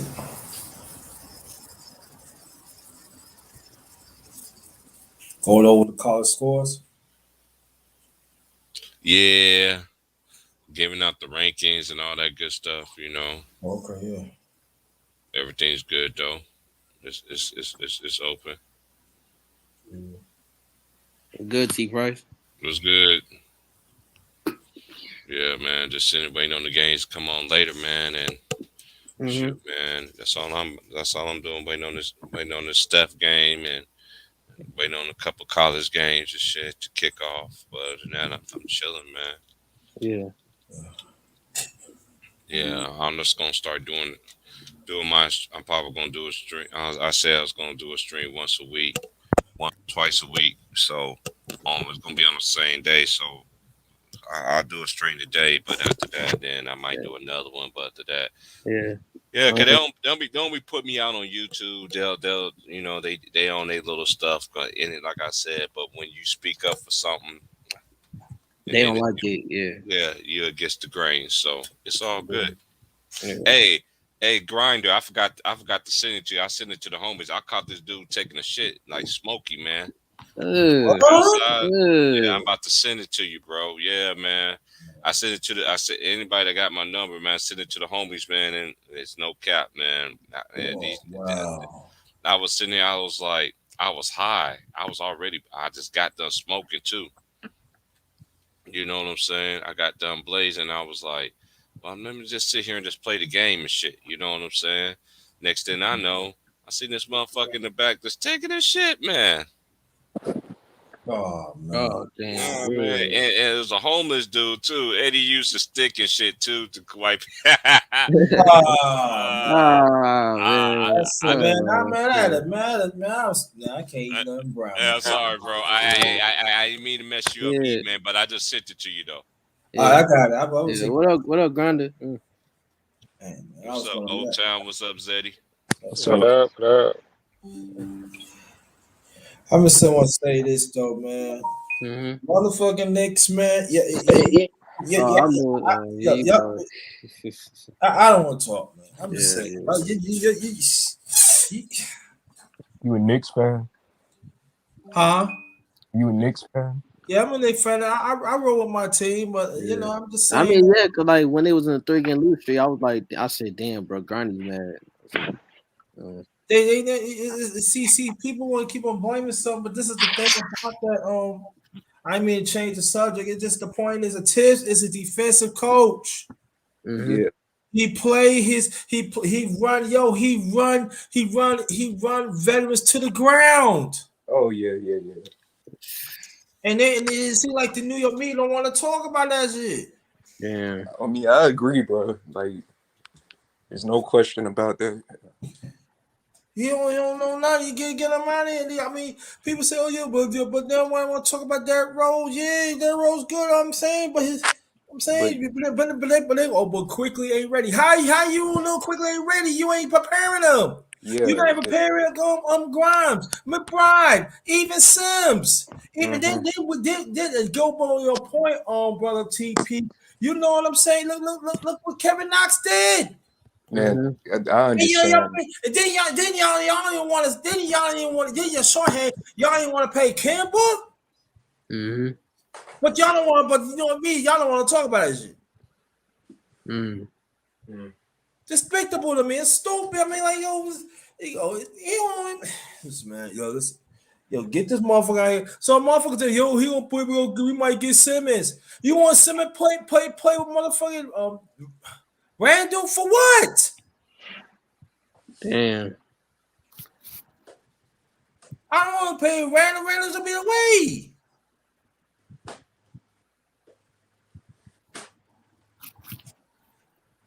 Man, I see we gonna get a lottery pick, man. I don't see we making that. Lottery pick. Yeah. Mm. Oh, y'all seen the Lakers? Yeah, I've seen it. Mm-hmm. Yeah, but what y'all think about the Lakers? There's nothing else to say about it. Man. Oh, hey, you you talking to me? Hey, hold on. All right. I'm just gonna keep it quite frankly here. Lakers suck. Yeah, thank you. I don't know why they front run. This is the thing. They suck, but this is the thing. Trayvon explained this to me. No, geez, we already know this too. You know, America, especially when it comes to these sports and shit, they like to come and steal shit from the bottom feeders, which is us, who really, who you know. And look at the search engines and all this other stuff. You'll see Lakers, you'll see Warriors, Right. And this is the thing. Look at the storylines that should be a part of this league right now. In the Yep. East, it should have been Chicago. Yeah, In the West, it Chicago. should have been Memphis and also Phoenix and also Yeah, the Phoenix. Warriors. And not only that, you got multiple teams that you could just sit there and say like, "Oh, okay, look at all these teams," but no, All they they don't want to do that. They don't want to do that. You know, look how they every year they always talk about an MVP. Now all of a sudden now they still doing this shit day to day. Mm-hmm. Yeah. Like really, like any other time. Oh, I see it. LeBron ain't played enough games because he's been out with injuries and everything like that. So you can't put his name out there in there. And now y'all just talk about Steph Curry and that's it. And then there should have been two more. Should have been in the discussion. It should have been Zach LaVine, and also there should have been DeMar DeRozan should have been in that conversation as well. But no, we just gonna tell them to sit out. And Chris Paul should be mentioned in there too. Yeah, Chris Paul should be mentioned. Like, You know what I'm he saying? But changed they that moved whole- the goalposts. They moved the goalposts so much of what the MVP is. Now they don't even want to talk about it. Yeah, because Chris Paul changed that, turned that franchise around. Like, he led them to the finals in I don't know how many years, like 20. I mean, everything he touches, man. Everything Chris Paul touches, magic. Like every team you go to, you know, you look at the Thunders. He put the Thunders in the playoff. Oh yeah, he sure did.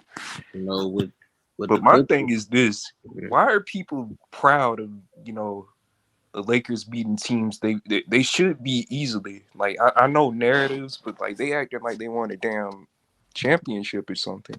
Yeah, welcome to the new thing of social media.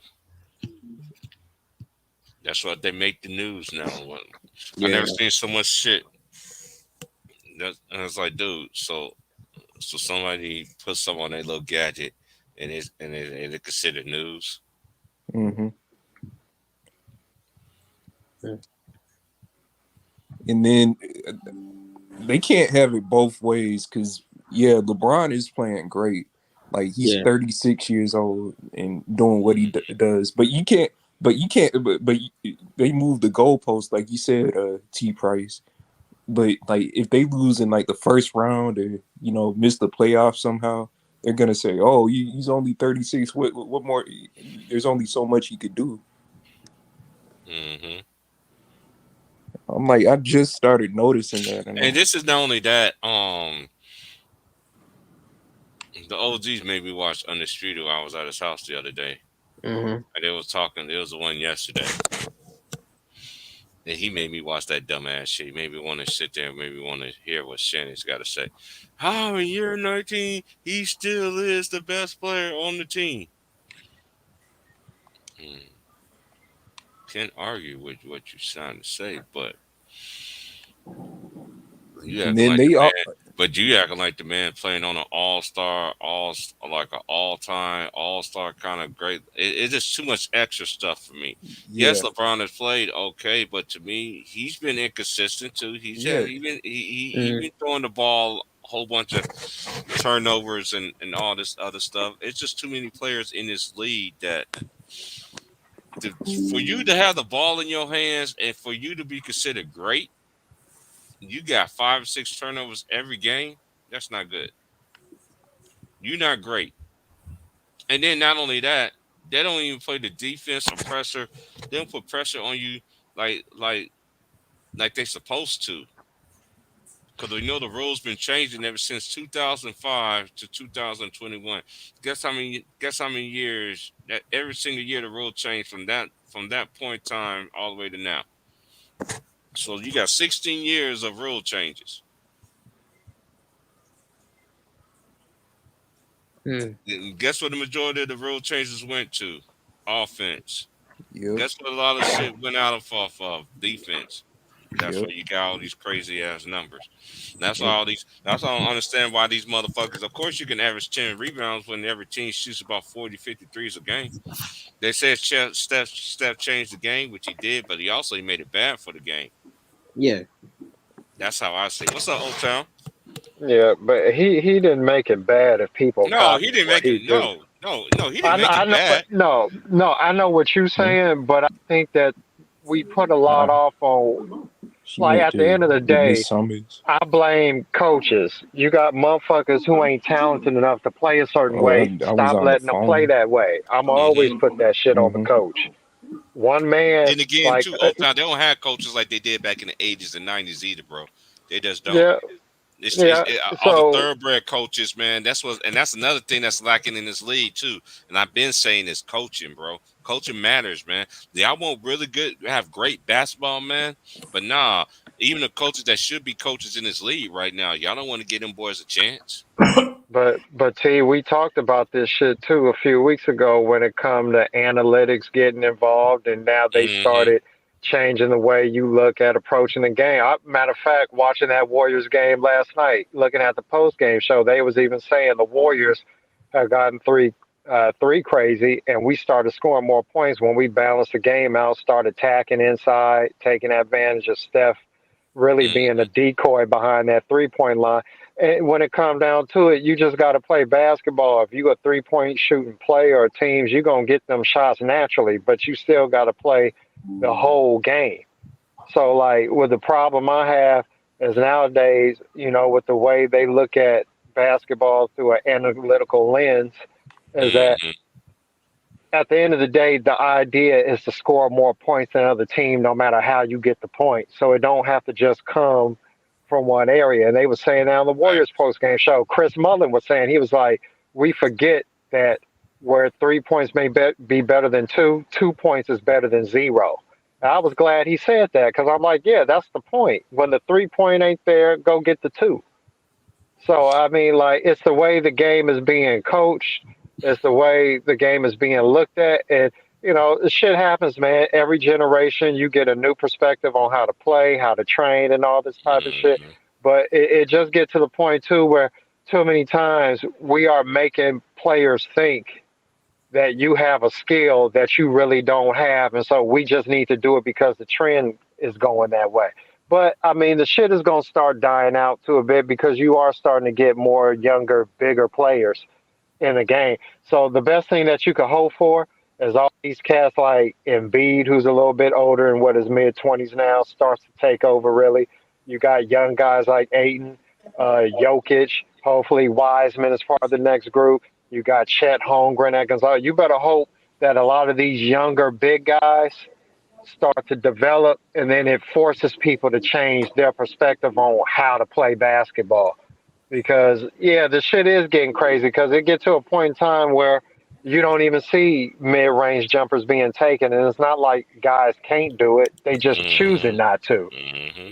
I'm seeing too many times because even watching Steph, they put the record out there. He even said he was kind of chasing the shit, but they keep talking about it. You subconsciously start doing what's in your mind. They keep putting it out there, and it's like programming. So you naturally start doing that, even subconsciously. You may not really make it a focus, but when you in the heat of battle, you just naturally start doing this shit. So I mean, it's like you got to reprogram yourself and practice on the little things to kind of balance everything out. But I mean, I got some issues with it, but I mean, man, what can we do? The shit ain't changing until you start getting players that give these coaches a reason to, and then you got to have a coach who don't give a shit and win. And see, the Lakers fucked up because they had a formula. They weren't a good shooting team, but they were better than everybody. They played defense, and I don't give a fuck. It was in the bubble. Everybody that was in the bubble was trying to win. Everybody talking shit about that was a bubble ring. Fuck that. If you trying to play for a championship, you trying to win it. And the Lakers won it. And they really didn't have to change what they had. They should have came back with what they had and maybe added a shooter or two to kind of help tweak what they were good at. But they tried to go in a different route, didn't work, and now they kind of off balance. But I mean, like the Lakers showed a couple years ago, you could just be a big physical team that play defense and bully people. If it works for you, you can win that way. But you just got too many people now that's trying to win the same kind of way. That's what's making the game boring. You just got nobody really have a set identity. You got like maybe three teams, four teams with a particular identity, and then everybody else is trying to do the same shit. Hmm.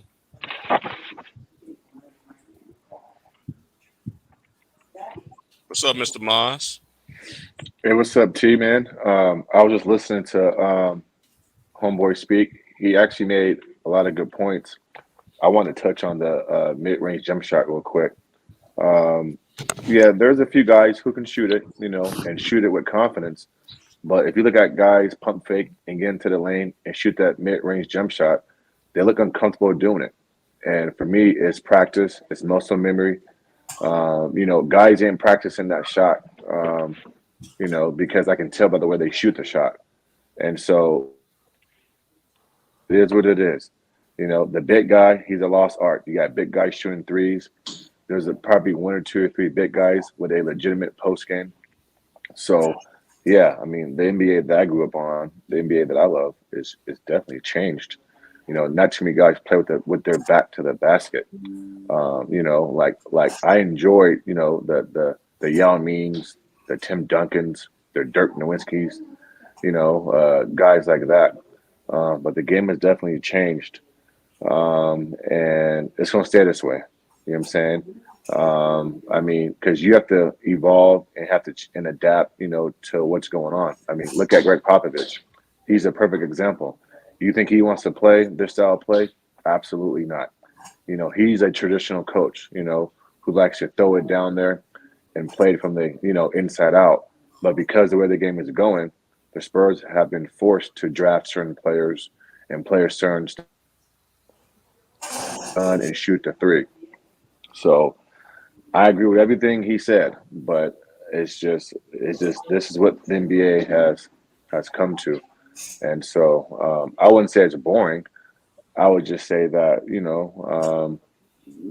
I've kind of adapted, the way I look at the game, the way I assess it. And I've always said that this generation, they're lacking skills, when I say lacking skills, I mean dribble, pass, and shoot. Guys who can shoot a mid-range, a three-point shot, finish around the basket, right hand, left hand footwork. I mean, just being a skillful player. Nowadays, you got guys who are great at one thing, but they're not good at everything. But yeah, I mean, this is just what it is, and we have to adapt to it, And coaches and organizations are adapting because they're drafting players to fit this style of play.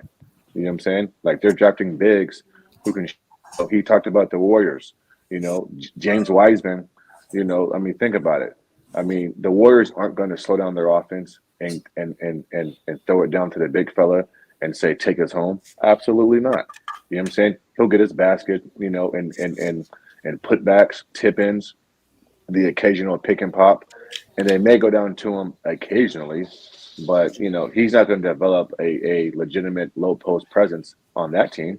I mean, the Golden State Warriors play from the outside in, not the other way around. He made a great point about last night's game with Steph Curry. We all knew Curry was chasing the record. If you think about it, Steph doesn't shoot a lot of mid-range jump shots. He doesn't. It's either a three ball off a screen, or he's at the basket attacking, doing some flip-in shot or some, finishing at the rim. He doesn't even shoot, a lot of mid-range jump shots. So that's why guys like Chris Paul, Chris Middleton, Kevin Durant, Devin Booker, guys like that. I enjoy watching DeMar DeRozan. LaMarcus Aldridge. I enjoy watching guys like that, man. But the game has changed. I'm a Rockets fan, so I'm used to Yao Ming, getting it, and us playing with him. This new age basketball, it's different, But I'm not gonna say it's boring. I'm just gonna say it's just different, and we have to adapt to it, and it is what it is. You know what I'm saying? But guys are lacking skills. You know what I'm saying? The mid-range jump shot has lost us. And here's my last point. Remember when the Rockets lost Game 7 versus the Warriors, and we were up 15 points at halftime, and we missed all those threes. See, people think, oh well, Chris Paul didn't play and blah blah blah, which they're correct. But the one thing that Chris Paul always did in that series was he would settle the game down with a mid-range jump shot. You ain't got to shoot. Chris Paul will come in the game. A mid-range jump shot will stop a run. It will slow a run down because the chances of you making that shot is greater than you hitting a three-point shot. And so, I mean, guys need to understand that. I mean, there's nothing. Oh, and then I forgot one thing, and then then y'all can have it. This narrative that the Golden State Warriors and their championship runs were a 3-point shooting team. They actually shot more shots at the basket and mid range. If people Yep. didn't know that, they were not a 3-point shooting team. You know what I'm saying? They Facts. wasn't. Yep. And a lot Yep. of and a lot of that has to do with obviously Kevin Durant because he's a mid-range sniper. You got Klay Thompson who works around, you know, the mid-range. But this narrative that Golden State was this elite 3-point shooting team and they were like 3 or die, that wasn't the case. I mean, they lived at your rim. They lived in the paint, backdoor cuts, screens, flares, mid-range, KD, shot the three ball well, but they weren't relying on a 3-point shot to beat you. So I mean, you know. Oh, and then I have to throw in Kawhi Leonard too. I mean, I can't forget Kawhi Leonard. I mentioned all those mid-range shooters, and I didn't mention him, but he's another elite mid-range shooter. But our game is changing, and we have to change with it, man, to a certain degree. That's my thoughts on that. And you know, you made a good point about the mid range because I remember when Steph used to shoot a lot more mid range shots, and to me, when I look at him now, it's kind of sad because he almost looks like James Harden without the free throws, where it's basically just getting to the cup or Hmm. shooting a bunch of threes. And he just like there was a time where Harden used his floater more and he would shoot more mid range, and then he just got step back happy behind the three. And I see Right. the same thing with Steph, and it's just like I believe when you take away a skill you have, you're not perfecting it in games because you practice it.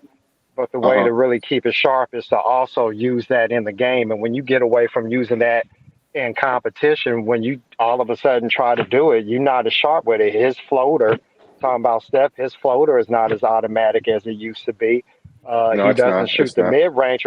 You know what I'm saying? I even saw a statistic where his floater is about 20 to 23% lower than what it normally was. Well, he's not doing it like he used to.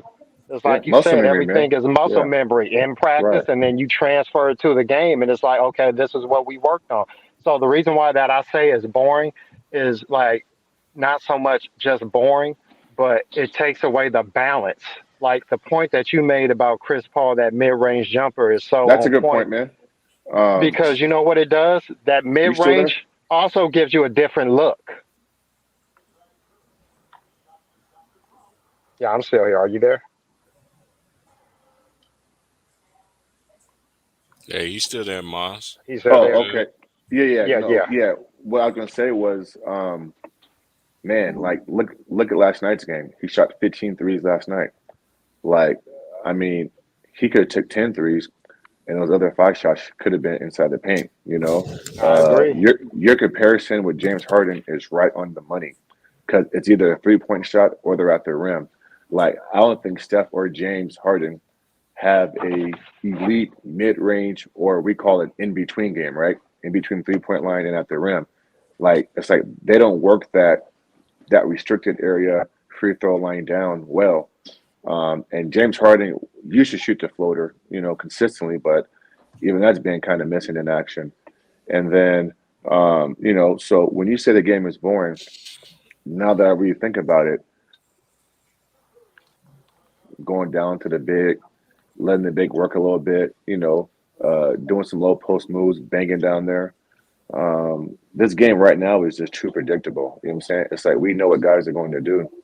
And so, and Yeah. here's my last point. You know, you talk about Steph Curry working on it during practice and stuff.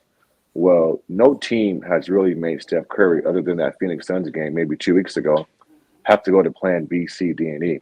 Because if you get the right perimeter defense and you can switch everything, those picks and flares and screens, you can somewhat slow down Steph Curry. Don't get it twisted. You know what I'm saying? Like, he can be guarded if your defense is on a string and you guys make no defensive errors. And so when the Phoenix Suns played that defense that day, when Mikal Bridges went length and they were switching everything with Chris and you know, Jay Crowder and the rest of the crew, like Steph Curry couldn't adapt to that. You know what I'm saying? It's the same thing in 2016 in Game 7 or Games 5, 6 when they had a 3-1 lead. The Cavaliers got physical with him, but if he was able to work in the perimeter inside the 3-point line and get his mid-range game going, I mean, listen. Long story short, man, I say that to say this. Just because you don't have to do it to win games doesn't mean that you shouldn't be working on it during games, because there's going to come a time in winning time, in a clutch moment, in a big time possession, where the defense is going to make you go to that, right? Where you're playing A, B, and C is not there, and now you're going deep in your bag, and because you're not working on it, now you're not comfortable doing it. And so, as good as Steph Curry is playing, right, at some point it's going to become the James Harden effect, because we're seeing James Harden, somewhat get exposed. I mean, his shot's not falling consistently. He's not finishing at the rim like he used to, and he has no in-between game. So how is he going to impact the game? Listen, Steph is so great. Most teams can't defend him this way, but come postseason time, and see, this is where the Warriors, to me, aren't going to get to the finals, because there's going to be a team out there, and a la the Phoenix Suns, who have the personnel to switch everything and make Steph Curry go to plan B, C, and D. And he ain't got that consistently. His plan A is amazing when he's knocking down that 3-point shot. But when that shot's not falling, what else can he do offensively, in between to make a defense pay? I don't see it. And so they're going to win their 50 games. He's going to average just 30 points. He's going to look amazing. But there's going to be a series where that's not going to happen, and the Warriors are going to suffer because of that. You'll see. Watch. You'll see. Well, I think getting to the 2016 series, one of the reasons why Cleveland definitely got physical, but I also think when he had that MCL injury, he didn't have the quickness to get by people That's fair. I agree consistently with that. like he did. So, I agree. and that's where, and I have always said, like Stephen A. Smith, I didn't expect him physically to be right, but the decision making needed to be better, which is why I say, he's not a real point guard like a floor general. So you're asking basically a guard to all of a sudden be a point guard when he has to be. That's not his game. So with the mid range, he actually does have it. But the problem is, like I said, we really agree on it. I think we come from two different perspectives. But I watch the games and he doesn't shoot the mid range like he used to. Now it's in his bag, but he's choosing not to do it. And from what I heard, Chris Mullin and some of the guys on the post game show last night talking about with the Warriors, they've been having discussions about there's certain things they need to do to get back to basics, because they've all gotten 2-3 happy, not just him. What I want to see Steph Curry do is do exactly what you said. When plan A is not working, what's plan B and C? We know he can get by people. There are certain defenders he's going to always struggle with because he doesn't have the quickest first step, and he's not fast like Iverson was. So he's got to be crafty. When you get a Mikal Bridges and all that guarding him, it's going to be tougher. What I thought he should have done, and I've said this on a few other panels I've been on, he needs to use the 3-point line as a decoy. Everybody know you want to shoot about 12 to 15 3-pointers a game. Okay, use it to your advantage so you can get that in-between game going. There are plenty of times, and I'm going to tell you, and you've probably seen it, he'll take an unnecessary 30-footer when he could have even moved in right behind the 3-point line to shoot a more efficient three. There are times where he may have gotten a guy to get by him doing a fake, and he could have went inside a 3-point line about 15 to 18 feet. Instead, he just wants to hoist up the three. I do agree with this idea that, the mid-range game allows more control, and you can slow a defense down even, just like you were saying about how Chris Paul can really take control of the game using that mid-range, even if you miss it. I just believe in giving teams different looks. When a team know you pretty much just want to shoot threes, they will overplay you. I don't care what nobody say. When you can show you can get by people, guys get benched. You cannot keep a guy on the floor that's constantly having his man blow by him. All right. But if I don't have to worry about that, and I can overcrowd you on the three, I'm already taller than you, I'm longer than you, I might be quicker. And also, he is 33. He's not as quick as he was when he was 26. So If I have this physical advantage, you playing it to my hands by Camper behind the 3-point line. So what he needs to do is take advantage of that. It becomes mental too. It can't just be, okay, I'm going to shoot the three. If it don't work, I'll figure it out. No, know what your defender is good at. Use that 3-point line as a decoy. And you still going to get your 9 to 12 3-point shots because he can do it anytime. And also what that's going to do is people are going to naturally play off. It's all instinctive. When a guy is beating you, what do you normally do? You sag off. You don't give a damn how well of a 3-point shooter or a jump shooter he is. You cannot let your man get by you so easy. And that's going to open up easier wide open looks on his own. So, there are some adjustments he has to make. Hopefully, this record of putting in all this shit, because I think the whole team subconsciously is kind of like shooting to get it. But I think they need to hurry up and get that shit out of the way so we can get back to just basic basketball. The Suns definitely have the formula. I wonder if they have the overall personnel, because when Klay Thompson get back too, you got to understand something. That's another shooter you got to account for. So whatever Steph can't do, Klay can pick up the pace. And also, I've been telling Warrior fans this, James Wiseman will be a huge addition. Just because he's a big athletic body, that's another look. You cannot let that dude get open down low, because it's not going to be too many bigs that's going to be able to handle him. Not only that, like you mentioned with the occasional pick and pop, that'll be available to him. We also don't know how much he's improved. We have Jokic, old coach, working with him. So we'll see what that does. But, I think getting Klay and Wiseman is going to be a huge boost to what we do, just because these are two different options on offense that teams haven't seen work with this other group yet. Oh. Hey, man, so can you hear me? Mm-hmm. Yeah, I can hear you. Okay, so let me touch on two things real quick. First, Klay Thompson. Couldn't agree more with you, man. When Klay comes back, he's going to add another dynamic to that offense. He's another guy that they run off 1,000 picks, 1,000 screens, flares, flare-ups, pin downs, however you want to categorize it. And so that's another, defensive scheme a team has to come up with. I do think Phoenix has the personnel to beat this Warriors team, because they're long, they're lengthy. Between Jay Crowder, Mikal Bridges, and Chris Paul to a certain degree, and then you throw in DeAndre Ayton and JaVale McGee at the rim, they'll make it tough on them. But you're right, though. The Klay Thompson factor, he's the X factor. Because, now you have to worry about two guys running down picks and screens. And if Steph is working on the strong side, you got Klay and you got action on the weak side. That's tough to deal with. It just is what it is, right? So that I agree with. Now, James Wiseman, I'm not as big on James Wiseman as a lot of people are. I'm going to tell you why. One, he's young mentally. Two, the little game that I did see him play, he did not adapt to the NBA speed, physicality, or the whistle. This dude walks in the arena with fucking 4 or 5 fouls already. Okay, he picks up cheap fouls. Okay, so for me, he can't even stay on the court long enough to be an impactful player. But the upside is, with all that being said, if you look at his numbers when he was playing, they were good numbers.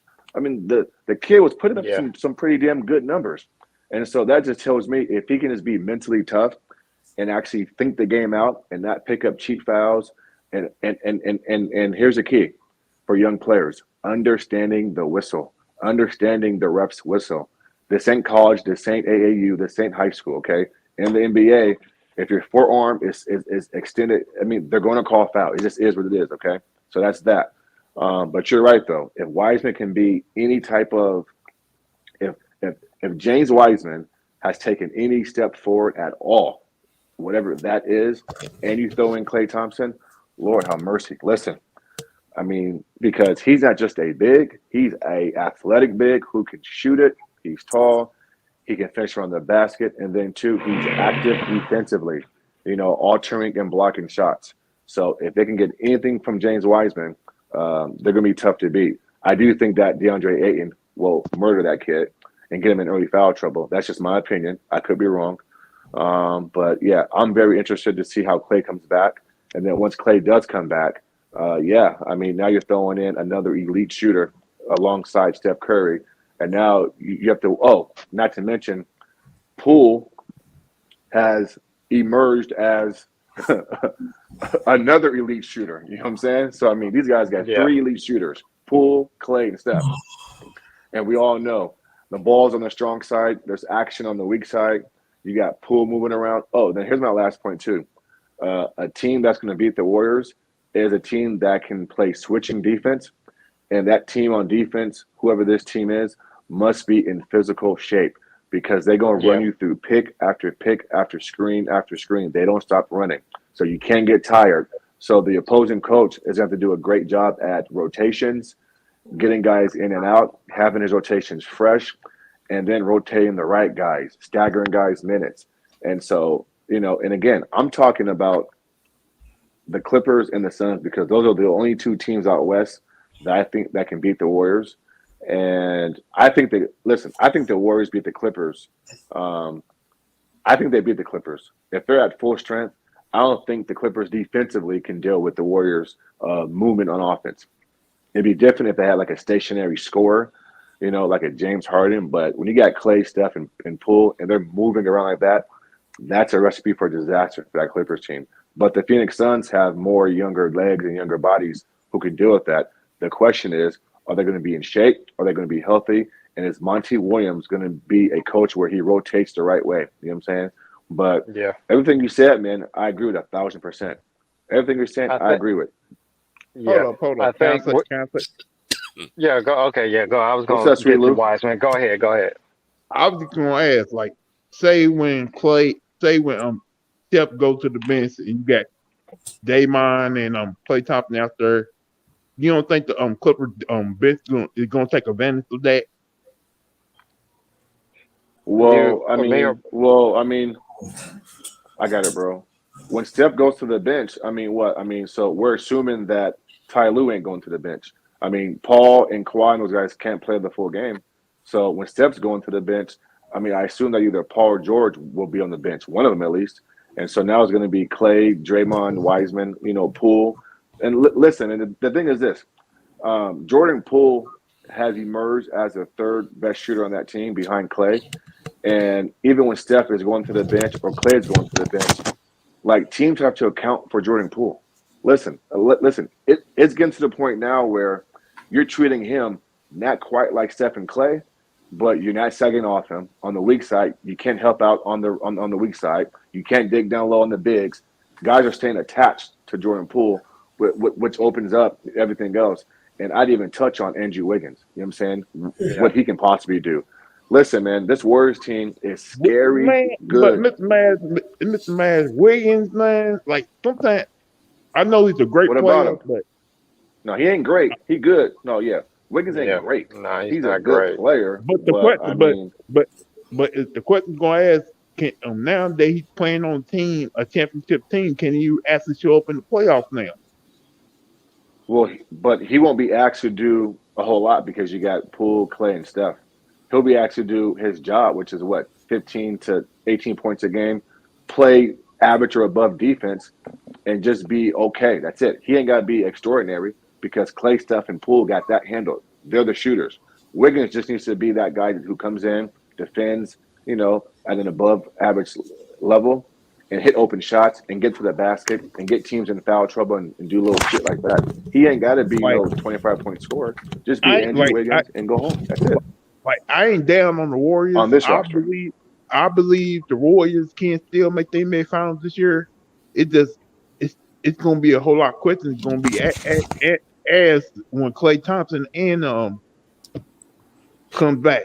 Can Klay Thompson still be the Klay Thompson that we saw before the injury 2 years ago? I mean, that remains to be seen.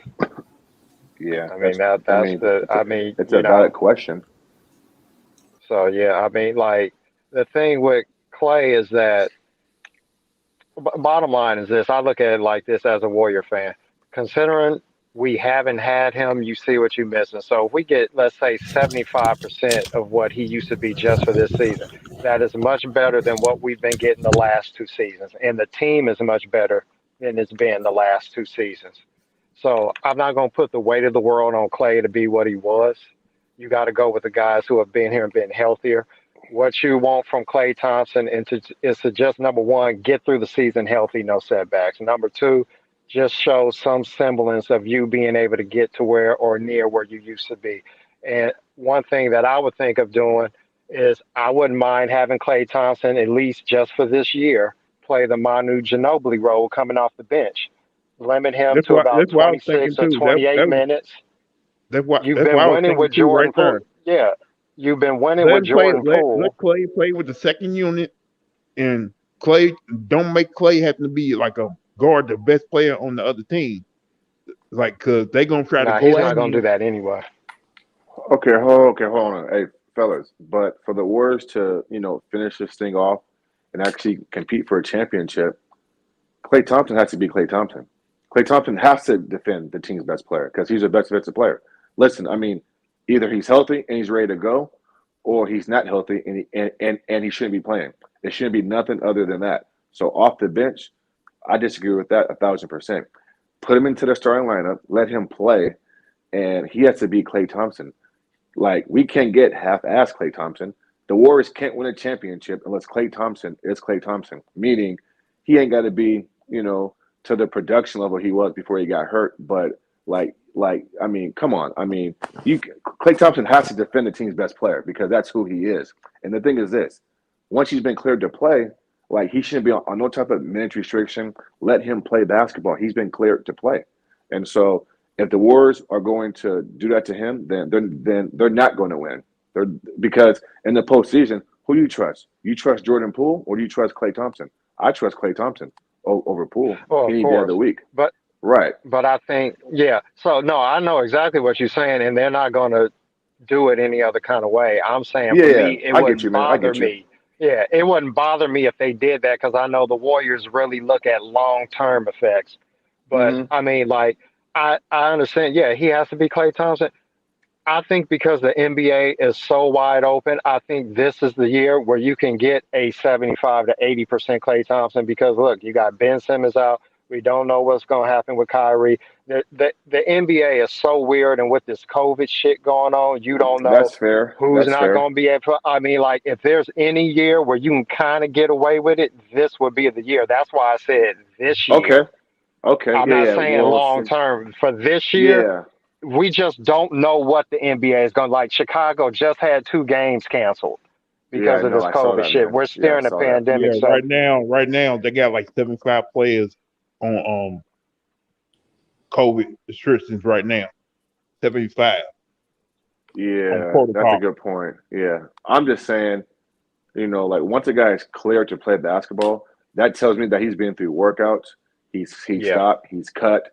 He has lateral movement. Listen, we all know behind the scenes, the Warriors and their staff, they've seen Klay Thompson work up to this point, and he's not going to be put on back on the NBA court unless they know that he can do A through Z, which is stopping, cutting, going off. I mean, put him through a strenuous workout. I mean, these are things that we know, right? And so once he passes those tests, then listen, the chains are off. It's time to go. Like, you've been cleared. I mean, listen, if I break my leg and my bone heals, it's Paul George. It's time to go. Like, yeah. bro, your leg has healed. Go get it. And so that's all I was saying. I mean, I don't want them Yeah. to short. I don't want them And I feel to the same hold him way back too, though. any moment. Yeah, in no way. Let him go. You know what I'm saying? Because you So, have to. let me ask you this, Moss. Yeah, for sure. So What's your name, man? they What's your name, bro? Oaktown. It's Okay. Oaktown up here in the You in corner. Oakland? Oaktown. I'm in San Jose now. I'm from there, but yeah, I'm in the Bay Okay. I'm still. in Yeah. Sacramento, man. I'm in Oh, okay. Sacramento. Right on. Yes, Right sir. on. We close. Um, Go ahead, bro. yeah. So what I want to ask you is this: it hasn't been an official target day by the team. It's the media, of course. So they Right. targeted December 20th or the 23rd because he's going to make his debut at home first. Those are, I believe, the last 2 games we play at home before the Christmas game. I'm of the Okay. belief he won't play in those games. What I was thinking was this: would you give him, let's say, until like the new year or maybe near the Martin Luther King game to put him back on the court? Let's say he's ready to go by the first game of the new year or the last game right before the new year. Would you say about an extra week or so? Would you give him another week to kind of get ready, or would you just say, you know what, if he's clear to go on the first, we don't want to waste any more time. Let's just put him out there. Well, Oaktown, check this out, man. I got a friend. His name is Guru. I'm not sure if Yeah, he I listens know to here sports radio. 95.7 the game. Yeah. That's my yeah, Guru and Oh, Zachariah. okay. Yeah, Yeah. that's my boy, Okay. bro. That's my boy. He lives in he lives. His name is Daryl. He lives in Yeah. Sacramento, bro. Okay. The word around the team is that he's been ready to really go. The Warriors Okay. are just kind of gotta kind of like taking baby steps. But I mean, bro, listen, Clay can play tonight if he really wanted to. You know what I'm saying? Okay. But Okay. we know there's politics and there's things that have to happen. Certain protocols Yeah. and shit like that. But to answer your question directly, nah, listen, man, you play this kid when he's ready to go. So if it's the 20th, 23rd, because at some point his feet has to get wet, right? I mean, just Yeah. listen, throw him in there at the Chase Center, let him go. I'm assuming the first few games minutes restriction, which is cool with me. That's okay. And then at some point you have to ramp him up because you have to get ready for this playoff push. Like the Warriors are one of the few teams in this league this year, right, who can contend. So don't blow the opportunity. And that's cool, man. I'm glad that you listened to 95.5 the game with Zach and the Guru. They come with fire, Yeah. bro. Yeah. Yeah. Cool show. But no, you Yeah. play him. You play him. Yeah. After Okay. what happened, they cannot mess Because I've this up. gone back and forth on that. They cannot mess this up because remember what happened to Kevin Durant when they tried to put him back on the court. He was out with a killing injury. Like Klay Thompson is part of your organization. He is your future. He is your future. You cannot mess this up. If he goes out there and get hurt, have a terrible injury once again, then what? You're back. But I think, well, Sweet Lou. I Hold on. mean, yeah. Sweet Lou. Kevin Durant in this is totally different because KD didn't even heal really. He came out early. Like Clay's been out for like damn near like a long time. And so like Kevin didn't have to go through the rehab or the preparation to get back on the court. They were in a series versus Toronto. They were desperate, right? Down 3-1. They threw him back in there. But Clay's been through the typical NBA rehab protocols. He's done everything that guys do to get back.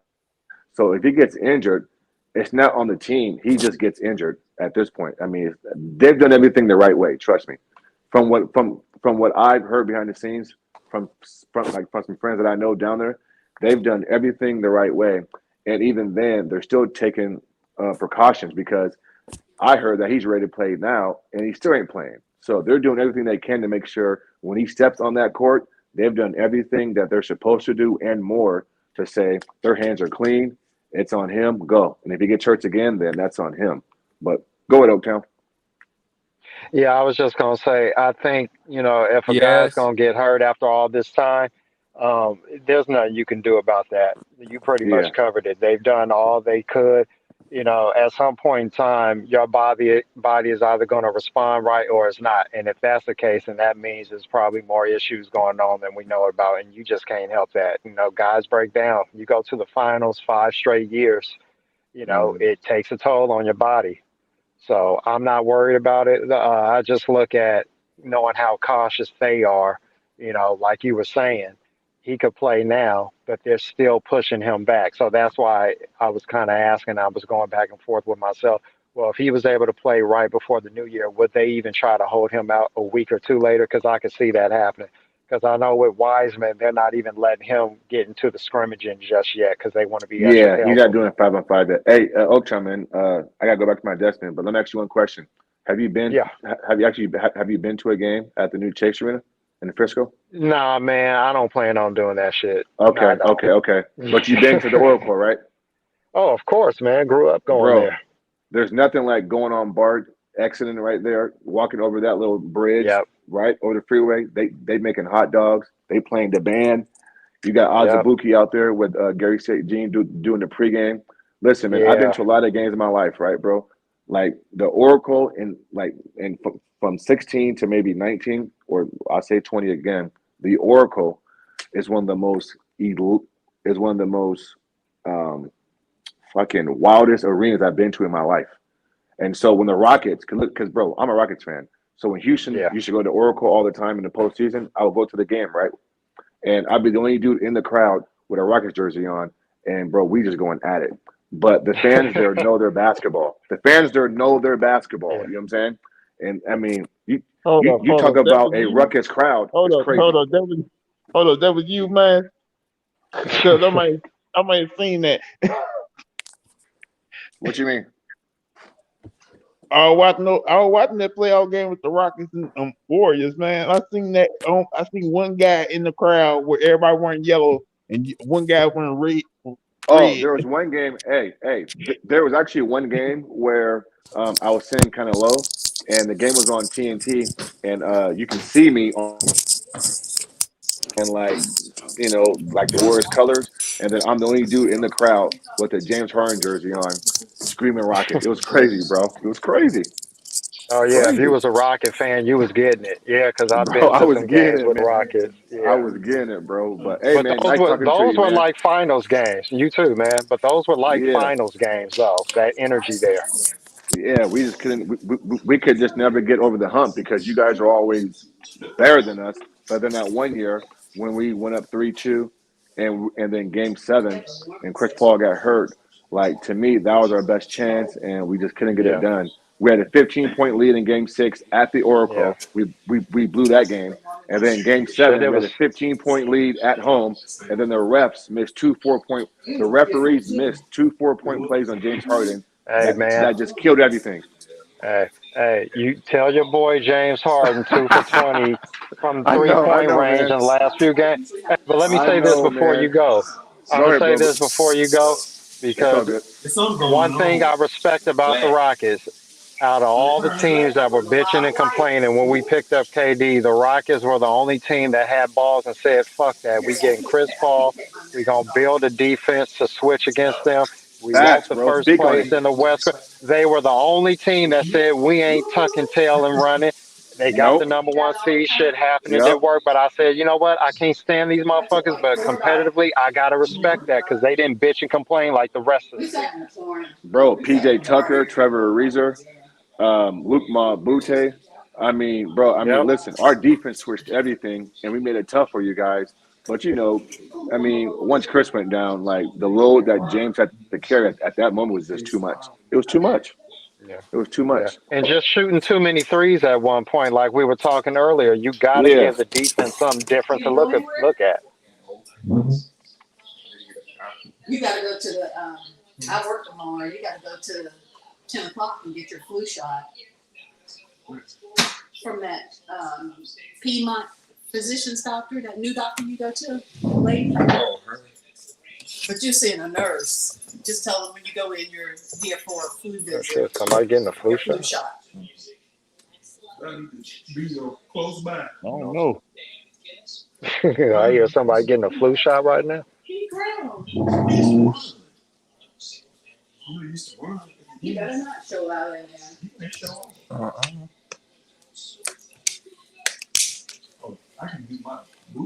But yeah, man, like this year the NBA is wide open to whoever get hot in the playoffs too. Even with this regular season shit, I think whoever is healthy, whoever don't have the COVID protocols that they got to abide by, um, that's going to determine a lot too. Like it's not going to be easy to win a championship, even On with the the real, Warriors having the record they have. Man, it's like anything could change when we get to the second half of the year. We just don't know. man, I kind of hate the way the NBA run their offense this season. Like, You said you hate how they running what? I hate how they run their offense this season, man. Like too many, Yeah, too many free, too many, too yeah, many 3-point shots, man. Not yeah, enough mid range, not enough in the game in the paint. Nobody posting up. Like nobody ain't yeah, doing the little things to help them win games, man. yeah. They just want to shoot nothing but 3-pointers. That's starting to piss me off. Yeah. Well, it's like Ma said, the game is just it's changed. You just got to find little parts of the game that you like that you can enjoy. Like my, It ain't about the game changer. That's about the players being lazy on the offensive end. yeah, but I mean the game is changing because you just got a lot of people who like to shoot the three. Like you had You'll guys see the shoot sign threes that says before, but Piedmont it's become Physicians. a league wide thing to where I like said it he was was a saying even 7 footers are. 3.25. So You know, I'm sorry, I but mean, it's Yeah. if you ain't shooting at least 38 to 40%, Wait, are you why are you talking shooting the about? 3-point shot? Oh, yeah, I I'm not agree. sure. I agree. I I think agree. for this semester, that is a 3-point. Like I'm looking at the war, like I look at the Warrior game, right? No, for this semester, it's a I 3.0, understand but Steph Curry overall, wants to it's a break the 3 record so bad, but sometimes Steph, you can't be jacking up at 3 points every time you come down the court like that. Yeah. Like it ain't just like the second time in his career he had a low percentage like this. Well, I know they said 4 of his 10 worst shooting games have come this year. So I mean, it's like he's got to make some adjustments. Even I've come down on him as of late, but I think part of it is chasing that record subconsciously. You know it's nearby, but at the same time, it's not that close. I'm just happy that he only need 2, so he can get that within the flow of the game, and then we can get back to playing the way we were. But I mean, like, man, the game is just what it is. I mean, like, I'm not one of them people that I ain't gonna complain about some shit I can't control. It's like the game ain't what it used to Be be. honest, It's like take it for what it is. be honest with you, man. Since they worry about Curry being at the 3-point line, he should be at least averaging at least 35 to 37 points a game. So think about it. If you always have to guard him at the 3-point line, he can fake that and go to the lane, get an easy layup, or easy a mid range jumper. Yeah, If he gets but they're not just. It ain't that easy because if you watch these games, they're trapping him even when he gets to half court. And they're making the passing lanes hard for him to get the ball off. So, I mean, it's like they put him into a state of panic. If you really look at what they're doing, they're trapping him and they'll send a third guy over to shadow. They're not works a allowing little. him to get in any kind of rhythm. So, I mean, it's like there's little things he could probably do, but it ain't just so easy to get to the lane when number one, you don't even have a passing lane to get around these guys because he's only 6'3", probably really 6'2", and you got guys well, 6'5" to when six Clay eight come back, trapping them. when Clay come back, you ain't gonna be able to trap him then. No, not as much. No, no. So I mean, we'll see. I mean, it's like he's also and he's missed a lot of open shots too. He's missed a lot of shots recently that he makes, whether it's contested or not. So some of this is him just being in a slump too. So it happens. He did the same shit last year, and then come mid-season, he went nuclear, and you saw how he ended the year. So the difference is the team is much better now, so they can get away with it more than last year they couldn't. So, well, I mean, we'll see, man. But yeah, is it too many threes being taken league wide? Yeah, I mean, you got a lot of guys who shooting 6, 7 threes and only shoot probably 34%. They shouldn't be shooting that many, but it's just the way the game is. I don't find pleasure in complaining about something I know I can't change, so I just deal with it.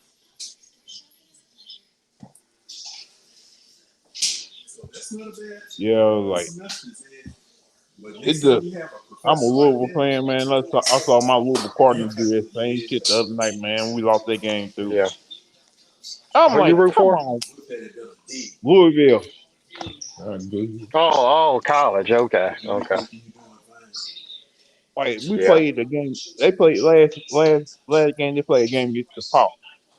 Instead of trying to get in the paint and dominate because they got the size over the Paul, they jacked up so many 3-point shots. I was like saying they wasn't making none of them. They only made like yeah, 5 3-pointers. At the end of the game, they shot about around 27, 28 3-pointers. 5 for 28. Seriously, yeah, guys, and they lost the game too. yeah. Well, the problem is, shooters continue to shoot, and you don't ever want to tell the shooter to not shoot. But the problem when guys are three How point can you heavy, they forget it's up. how can you not tell the shooter not to shoot? Like you can't coach Yeah, these guys no more. If you yeah, try to coach them, they try to get you fired. yeah. Well, I'm not familiar with the players on Louisville, so I don't know what other elements they have to beat you. So I can't really comment on what else they could have did. But I just know that, guys are programmed to shoot a lot of threes and they won't stop even if they having an off night. This is where having other parts of your game develop helps you because you can get away from that.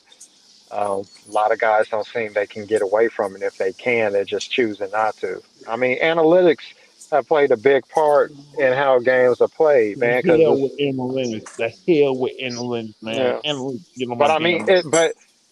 but Lou, here's the thing though, analytics is in everything. It's in baseball. Like I grew up more of a baseball fan, and you look at how these guys play baseball now, it's no longer about hitting up the middle, going the other way, shortening up your swing with two strikes. It's all I about always launch see. angle and trying to hit a home run no matter what. So, I I mean, it's always like it's taking in the final. everything.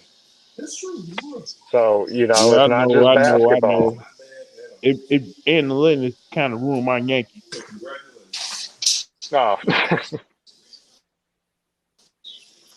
well, the Yankees analytics was always outspending other teams too. So I mean, whatever they doing wrong, I don't know. But the Yankees, they didn't have to worry about all that. They could just buy the best players. Well, they ain't doing that today because we got owner that's real cheap, paying like his Yeah, daddy. yeah. Well, the Dodgers are doing that now. So, but I mean, it's no salary cap in baseball, so you can get away with that. Yeah. But I mean, yeah, I'm not that big a fan of analytics. I believe it has a place. I don't think you should solely use it. I don't think all these coaches do, but I think it just plays such a heavy part in how we look at the game. It's like I said, technology gets involved in every part of our lives. So you're always looking for an advantage. And, if the analytics say three is better than two, it makes more sense to use that than just shooting a deep two. Well, this is what you get. My main thing with the NBA now, I just like to see more balance. I don't care if teams shoot 35 threes a game. I do miss seeing the big man in the post playing with his back to the basket, facing up, seeing more mid range. I mean, just balance. That's all. You could still shoot your threes. I ain't saying you got to shoot only 12, 15 threes a game. You could shoot your 25, 30 or whatever. But it's just that, it shouldn't be to a point to where it's pretty much three or get to the lane and a foul. It's kind of like baseball, home run, walk, or strikeout. There's nothing in between that. So it's in everything. It's in football now too, from what I hear. So what can Yeah. you do? Yeah. Analytics has ruined every single sport in sport. Football, baseball, basketball, soccer, hockey. Like, I'm like, come on. Yeah. I think another thing too that happens is that you get a lot of people involved in these sports that weren't involved in the sports. Like for instance, when baseball Attorney. season was still going on, I was watching something with the A's, and they had this one lady who uh, I forget what her title was. She was some kind of physicist or whatever. But anyway, she's working for the A's and helping them to determine the best rotation on the ball when you pitch in or something. I forget exactly how this was about 3, 4 months old. But I just kind of looked at that. Long story short, is that this is a person who's not even a baseball player or involved in the game that's getting involved in some way of determining how they play the game. And that's fine and dandy. But at some point in time, the game is just a game. To me, it's just simple. I don't really get into all the little advanced stats to some degree because it's so complicated. For me, it's real simple. You outscore the other team. There's certain little things you have to do to make the big things right. I think too many times we get involved with statistics to the point to where we forget, well, you still just playing a game. Like it's just a game. It's real simple. And a lot of times we overcomplicate this shit and we take away from what made the game good. But that's how they decide to coach it and play it now. So you just got to roll with it. I just don't complain about it much because Oh, do I you know it's not know going to do nothing. Georgia Southern's girls team? They, uh, Yeah. yeah, Shit, where'd T Price go? I'm right here. Oh, okay. You've been Hey, quiet, man. T Price. Chilling, man. Hey, T Price. Did you find out? I just found out Candace Parker is married and expecting a baby with her wife. Mm-hmm. What else I'm they like, do? Had a spawn donor. Had I'm a like, little. Yeah, I ain't getting it all into that, but yeah, whatever. I didn't know she was gay though. Yeah, I found that out this year too. I kind of had my suspect to put it this way. I kind of had my suspicions more likely because I see how she just got rid of Sheldon as she just left him. You know what I mean, Sheldon Williams, and then once a woman do that in the league, I already knew it was like I was just sitting there playing it back in my mind. Yeah, she's not, but hey, But everything he was came the out. one. But he was the one who filed for divorce though at that time. It's like, why Right, you? right. Hey, we don't know what's going on between them two. He already seen it right there. Hey, salute to the brother, man. Hey, that's why we don't know. We don't know the whole story. You know, I'm not siding with him in any kind of way or anything like that either. I don't know what happened. You know what I'm saying? I'm just saying. I salute to that man because no matter what, he's still done everything for his daughter that he had with her. So he didn't care about the other stuff. Like they still get along. They still take care of their daughters. Like it's good for them. But like I just found out a couple hours ago. I was like, wow, Yeah, I was she just was out shocked. there. I found that out. I found that out in the playoffs, which they was winning the champ when after she won that little championship. That's when I found out. I was like, whoa! I was like, I knew it. I was like, I didn't want to think it was going to happen, but I was like, man, she gave in there, and hey, cause hey, a lot of people don't know, man. Shoot, I know where you come from, Chief. Right? the women got to Uh, sell out too. yeah, they forcing girls to become gay in that league. I'll never forget that one pretty behind basketball. I can't think of her name, but they had an interview. Somebody interviewed her, and they told her, and she was a real good college player, and she ended up playing ball overseas, but that's why she didn't want to be in the WBA. You know what I mean? Because you're not, you got to be lesbian. You know what I'm saying? To be in that league. I forgot, excuse me. Can't think of that girl's name. I see her face, man. She's a very beautiful girl. Got game too. I forgot what college she went to, but I gotta do my due diligence and look at some history here when I have some time after a while. Why it's funny to me when these female athletes retire from WNBA, they end up getting married to a man and having kids. But when they play in the league, they not they got to be a lesbian. It just and I used to know the homie used to tell me they used to call the women lesbian league. That's what they used to call that league. You know what I'm saying? So hey, it is what it is, man. But like I said, I had my suspicions, and then once it came out, hey, that's her. That's on her. It ain't got nothing to do with me. So Yeah, you I see in think a South lot of this Carolina. shit be fast too, man. Yeah, they treat that shit like it's a fad, like it's the end thing to mm-hmm, do. Cause I done seen a whole bunch of code switching shit, you know. It's mm-hmm. just it ain't no consistency. 1 minute you this, 1 minute you the opposite, then you back to and I don't yeah, I'm like you, I don't get into all that shit. Mm-hmm. I ain't got time. I got too much stuff in my mind to be worried about. My life to be worried about what the hell Yeah. they doing, because that's what they want us to do. I don't care. Yeah. I don't want to be. I don't want to be the rat on the wall. I don't want to be the fly on the wall. Anything. I don't want nothing to do with it. Yeah. And then all the last thing you need is somebody hearing something they don't like and then they try to flag your channel for saying you Mm-hmm. saying hateful shit and you just giving your Mm-hmm. opinion on yeah. Because you know they done made it to where if you don't believe in all that shit, you somehow hateful and all this. It's like, no, if you got the right to believe in it, I got the right to not believe in it. I ain't hating on it. It's just not my thing. But they take it more for what it is. And next thing you know, you got a red mark on your shit because of that. So yeah, it's cool to stay away from all that.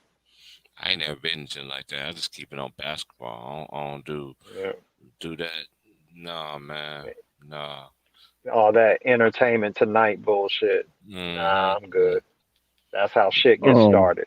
I entertain myself, and I never was one of them kind of guys that be messy, shit like that. Every dude I knew like that, boy. Hey, T. Price, you see that South Carolina? You see that South Carolina Maryland game Sunday? I need to watch it. I know I recorded it. Why? What happened?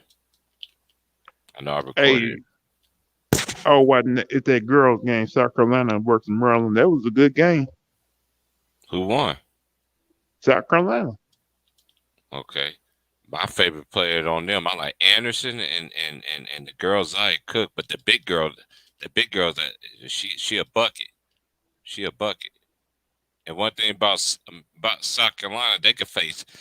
That's one thing they different. Like they like UConn, but they better than UConn, man. Man, if you seen UConn play lately, man, they ain't nothing without Paige. They ain't nothing without your girl though.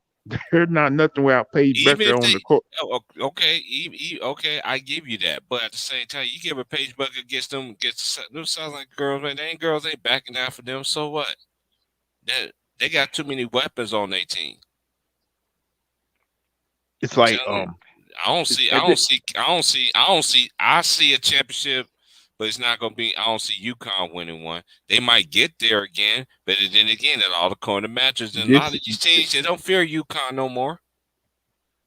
It got to a point right now, T. Price, where UConn is not the most dominant team in basketball no more. They're not. I already know that. They're not, because remember UConn. You get all the players to go to UConn. Now it's all spread it out. It's all spread it out now, and everything like that. And now they got another thing that they use in the game: the transfer portal. So far from UConn, it's like 3 girls that transferred out of UConn. So far, 3. I don't know what's going on over there right now. I think Gino may be coming to the end. I think he may end up being forced to retire. Gino, man. Gino built that thing, though. I'm not hating on him because when I was growing up, I saw Louisiana Tech, then I saw Tennessee with Pat Summitt. Then Carolina had them teams. Then Purdue had a couple of them. That was nice. Growing up, I thought Louisiana Tech should have won at least more titles, though. Hey, that's how much the competition was fierce back then, though. It's all about matchups, too, man. That's one thing. One and dones, man. That's just, I'm telling you. Well, I remember when North Carolina had great teams back in the day, too, growing up. I remember when they played that national championship game on CBS in the afternoon that day. That girl hit that game-winning 3-point shot to win them national championship. Mm-hmm. Who was that? Sylvia Crawley. Was that back in like 96 or something like that? I believe so. I think they were playing Tennessee in the national championship game. I remember they had Carolina girls, man. They had so many of them, man. They had my girl was Nikki Teasley. She was nice. And then what's that little short one? Name? What's her goddamn name? She like 5'2", 5'3". What's her name? Lake. She kind of look like Sanana Lathan, but she was short though. Oh yeah, I know. I don't know her name. Yeah, man, I know you talking about. Man, she was a dog. She was a dog though. She was a dog though too though. She could ball. Don Stanley too, when she played in Virginia, she was. Man. Yeah, see, that's when I used to watch. I watched because of Don Staley, and then that got me into watching all the other women play. And then they had the Lobo twins, the Miller twins at the University of Georgia. Georgia had some dogs came from there too. Hey, whatever happened to Shamika Holesclaw? Her name used to crack Ooh, me up. man, I'm like, she you was know, she black. nice. She was Shamika nice, Holesclaw, yeah, man. Tennessee, yeah, she could She play. was nice. Well, Ooh. Did she she worked go for into the ESPN. WNBA? Yeah, she did. She did. Well, She she did. worked for Okay. she worked for ESPN now as an announcer Mm-hmm. for Oh, okay. game. Yep, She Okay. she was the sure one do. doing. I think she was the one doing the South Carolina game. Mm-hmm. Yeah. Hey, I remember. she was nasty. She was Yeah, nasty. she was. Ooh, man, that girl was nasty, boy. Her and Nikki Teasley, Lord have mercy. Yeah. So, what was that chick, Kate Starbird? Um, Um, yeah, where did she get? Did she was out here on the West Coast though? Where was it? Stanford or Oregon or something? She went to. I forget. mm, Well, Louisville That I plays mean, you. Louisville plays UConn this Sunday coming up. mm-hmm. I already got that on record. Gonna be at work. but I heard you mention Don Staley coaching South Carolina. That's cool because I remember when she Mm-hmm. played out in Virginia. Man, she got the A. They was a tip away from winning the shit last year, man. Oh, okay, that's cool. You I know, remember when they she missed was a that tip. That girl missed that tip. Boy, she missed that button. yeah. I felt so bad for her, man. But I was like, you know what? It's always next year. And you know, Yeah. girls in the women's game, they actually they love the women. Most of the girls they stay anyway, 3 or 4 years anyway. Yeah. You know what I mean? Hey, So hey, T, you remember when Don Staley and all them was on that episode of Martin? yeah, They're playing. And Martin was up there getting Hey, beat by them. I I think cannot. I cannot wait. Rebecca Lobo was in it too.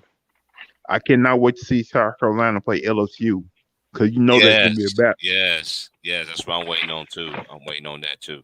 Hey, I got all the. That's all I've been doing, man. Um, I'm gonna do a stream once a week.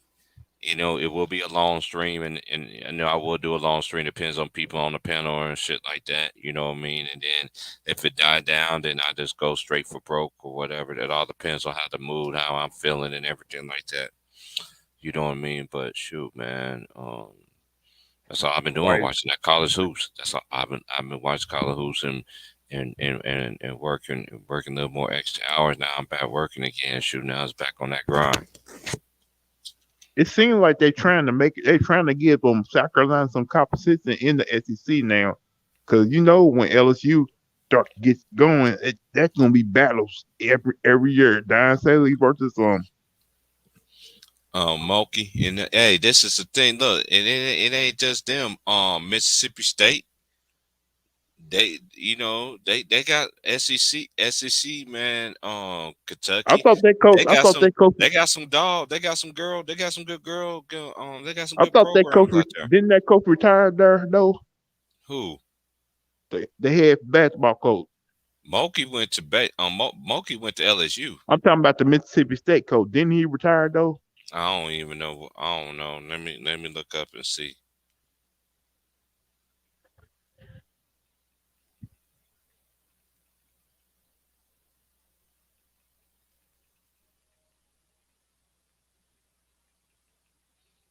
Let me see. Because I know Mississippi State was known for great defense, but their offense wasn't all that.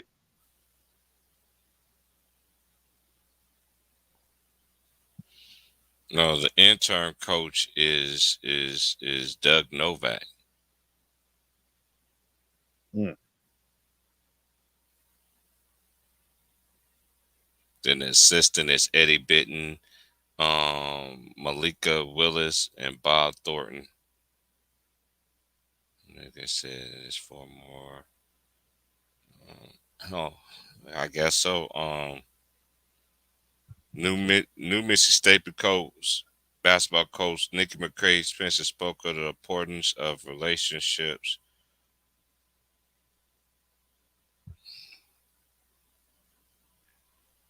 You remember that coach from Yeah, Nikki LSU? McCray. There she go right there. Nikki McCray. There she go. You remember a couple years ago when LSU had that one coach who got Tennessee fired great. for That's what you say, fam. You remember a couple years ago when LSU had that real good woman coach who got I'm basically talking about let go. Pokey. Talking about Pokey. Yeah, man. Like they did her wrong, man. She, and she liked them too. She liked her too. Like like they fired her because she had a relationship with one of her players. I'm like, I understand you had to do what you had to do, but Pokey deserved to still be a head coach in women's college basketball because he was a good coach.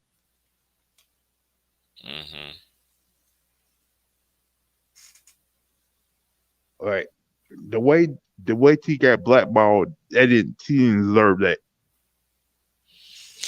Yeah, that's where the cookie crumbles sometimes, bro. Like, ain't that one what Pat Summer's son still kind of coaching in women's basketball right now because he did some shady stuff too. He got in relationship with one of his players too. Not only that, they got married.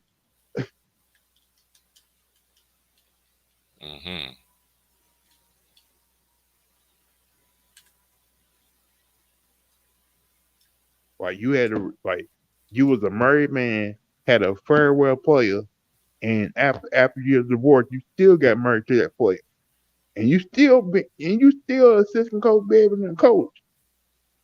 And you telling me Pokey can't get no coaching job anywhere as an assistant or anything like that? Come on, man.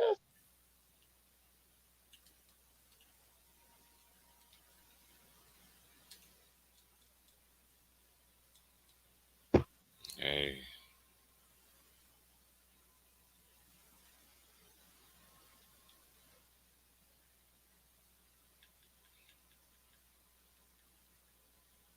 I don't want to playing tonight in college basketball. No Duke playing South Carolina State.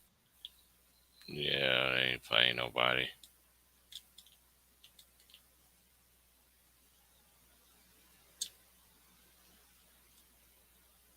Dude, I wish I can go to Ohio and see the volleyball team playing that Final Four.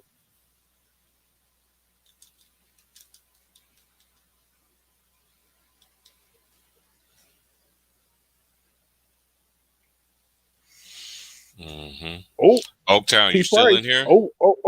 T. Price, this might be a game tonight. Alabama versus I'm here. I'm just driving for a little bit. Can you hear me? Yeah, you good? Yeah, I can hear you. Yeah, I'm here. I'm just driving. Okay. All right, you good? Alabama versus Memphis at 9:00. Yeah, that's gonna be a good game, man. But Memphis lacks a point guard, man. They don't have a point guard on their squad. They got the athletes and everything like that, man. That's one thing I see about their team. They don't. They turn the ball over way too much. They play good. They play great defense, but man, you got to have a point guard that just get you in your. That's why the point guard is a lost art now. You it's really a road, see. but it's a road game for Alabama going to Memphis. That home environment is gonna be crazy. Hey, but Alabama gonna be ready, man. Alabama just beat the fuck out of Gonzaga. They ain't scared of Memphis.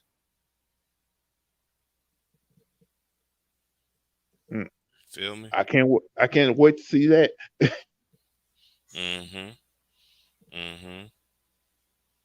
Hey, hold it down for me. Hey, hold it down for me. I gotta make a run right quick. Give me about 15 minutes. Hold it down. All right.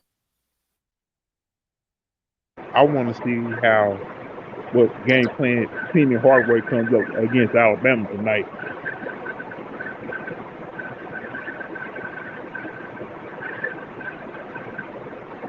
Yeah, I don't even watch college basketball like I used to, man. So I don't even know who's who no more. Well, being where I'm from, man, we live and breathe college basketball. Are you down there in the South? I'm in the Midwest. Oh, okay. Yeah. Now, in the South, it's all about football. In the Midwest, it's all about basketball. Kansas, Louisville, Kentucky, Indiana.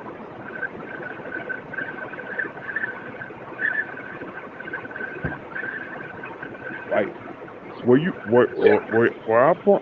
I'm from, man. You grew up a Louisville Cardinal fan, or UK Kentucky Wildcat fan. Oh, okay. Yeah, man, I used to watch a lot of college back in the day. I stopped when they did that. They did the play-in game for the tournament of '64. Then they made it tournament of '65 or some shit. And I was like, that's too much. They kept adding shit to it. I'm like, man, '64 was enough. Why you need a play-in game to get to the '64 spot? They trying to do the same thing in NBA now.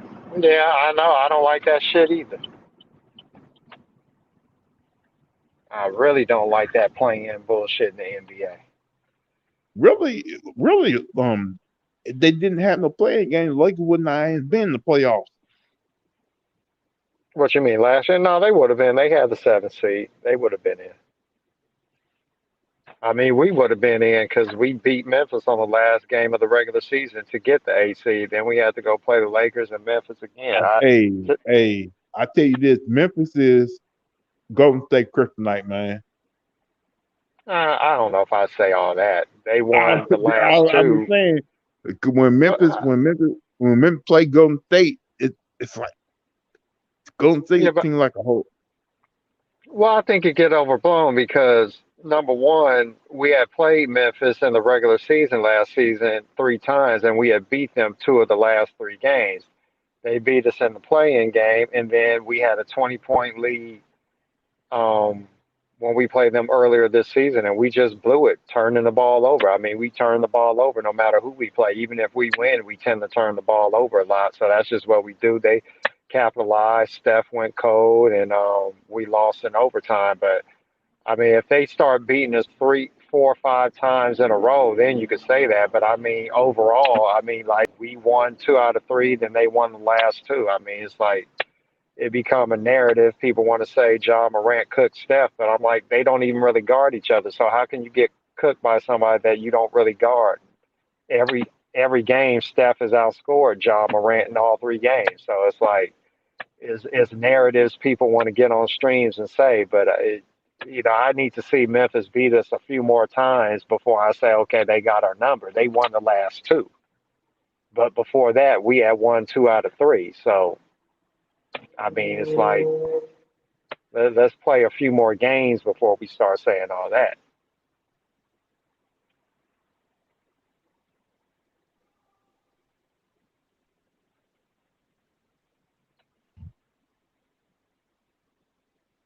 Yeah, we're just gonna have to see because John Durant, that boy John Durant coming. He's coming. Oh no, he's good.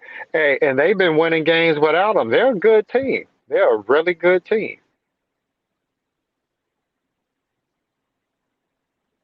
Like it reminded me of a little old Memphis team back in the day. Oh yeah, grind it out.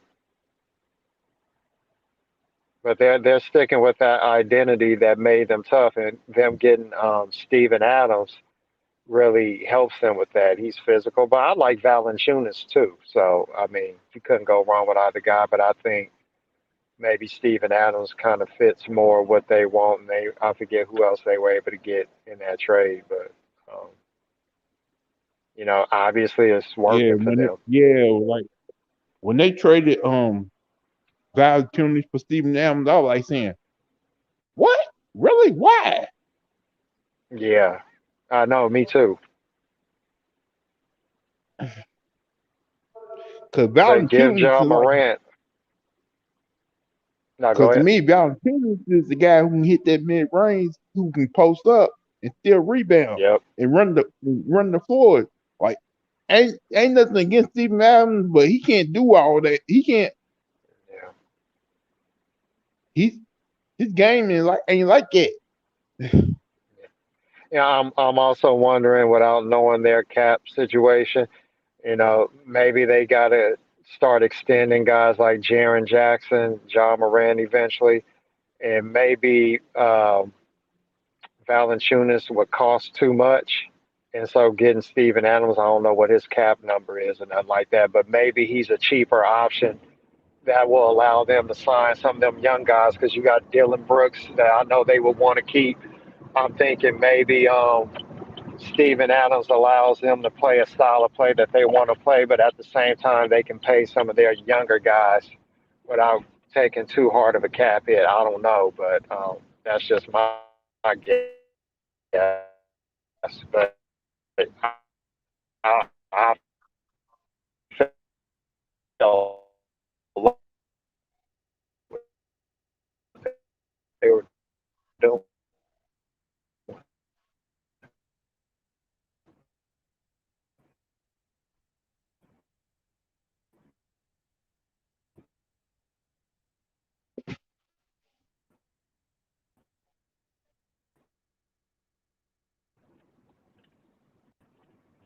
Mm.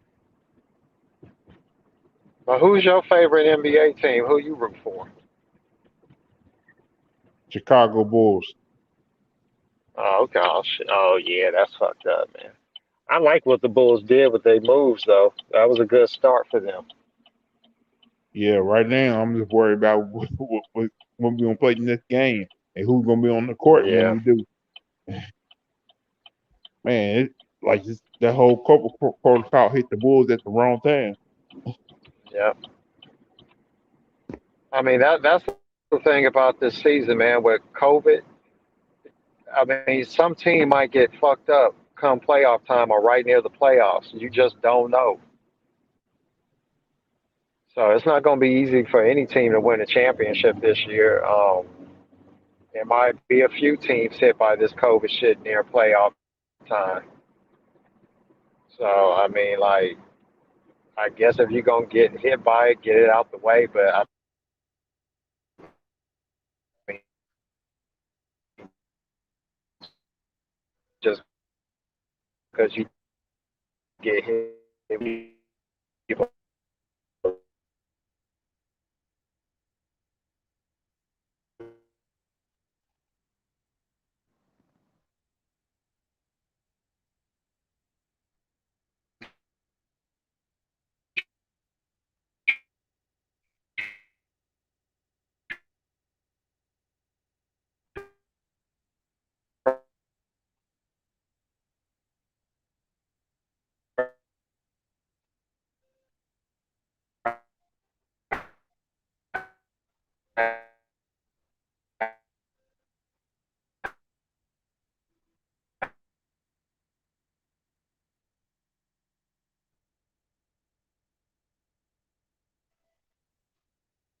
Oh shit. Ugh. Whew.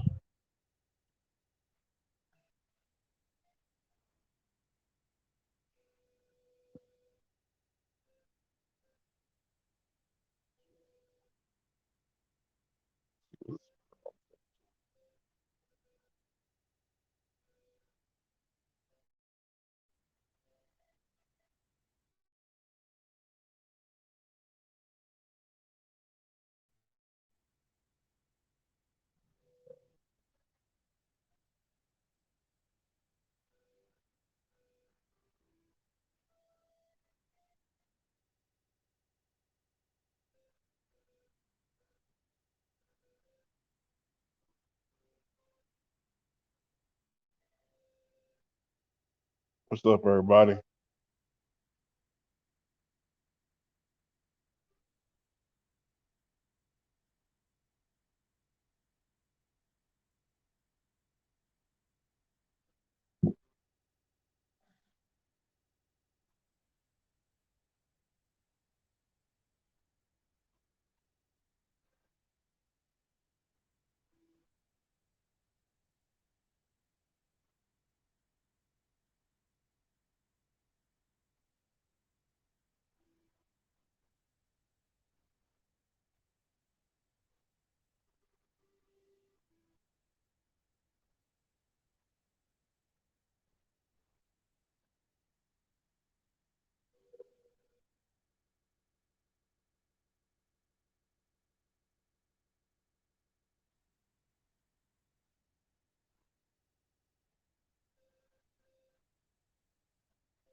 Hey, I got.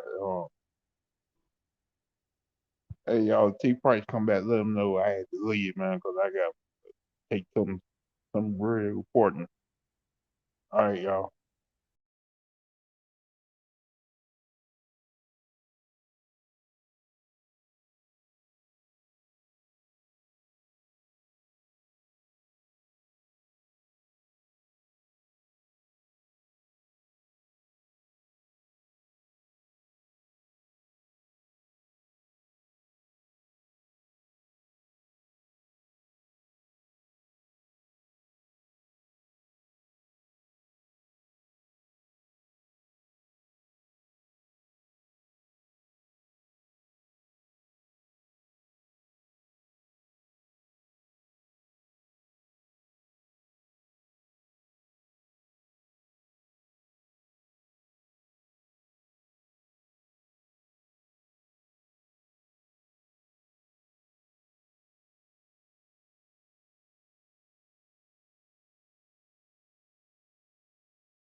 right, y'all. It's been nice. It's nice. Been nice chilling with y'all, chopping up with y'all. But it's time to get up out of here. Salute to everybody, man. What's good with it? Uh, just you know, uh, ain't too much. I just got back in. Just hold on, just a second.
But nah, like I said, everything's good over here.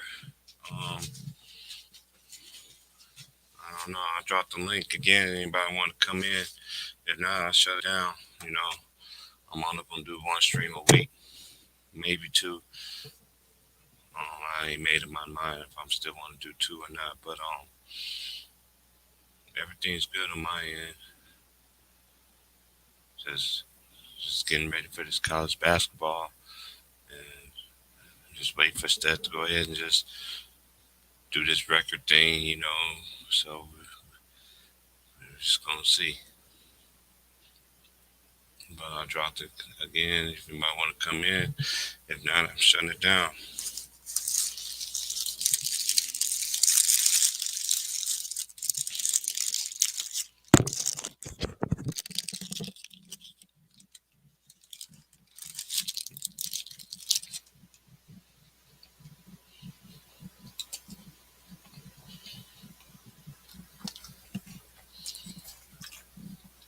Shout out to everybody who was on the panel earlier. Trey, LB,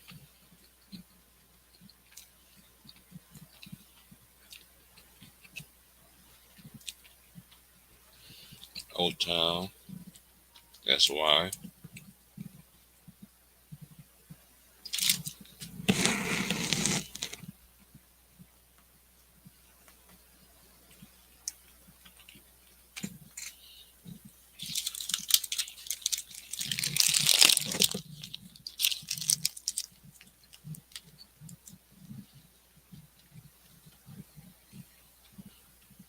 Hmm?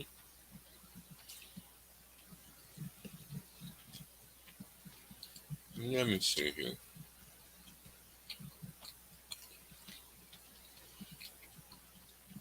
Okay, Steph made.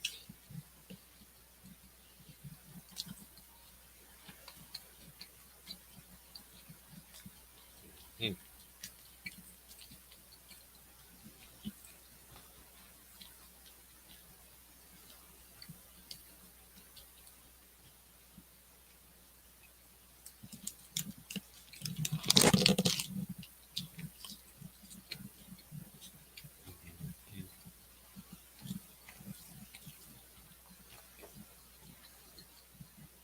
Hmm.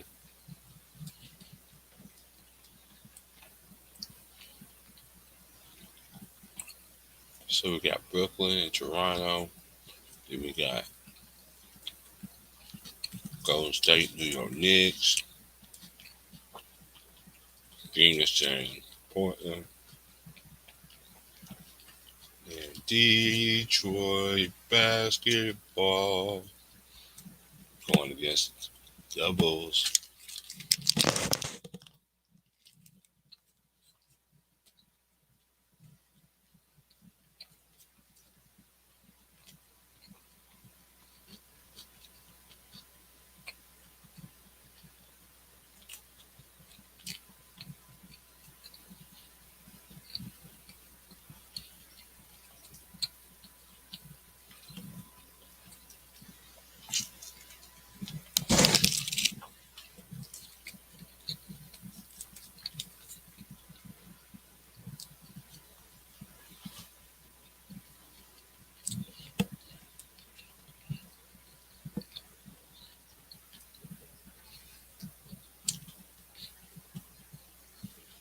Yeah, there ain't that many more games tonight, so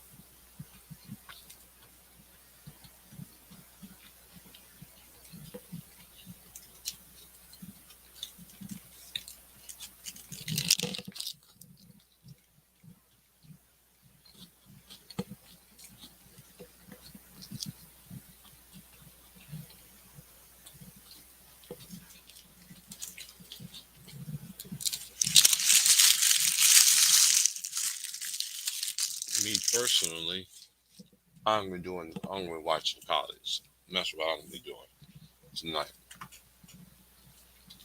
Um,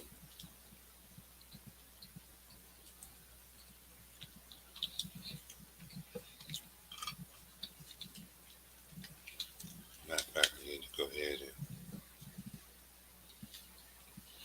and see what the schedule comes on out here.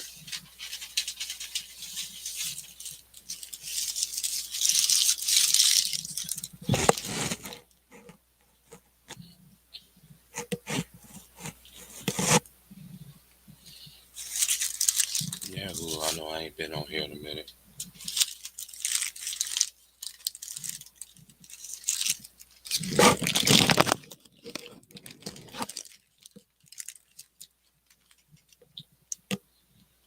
I've been watching my Boondocks, season 1 through 4 on Cesar.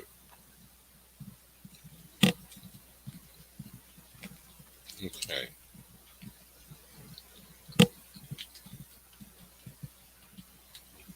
Live television.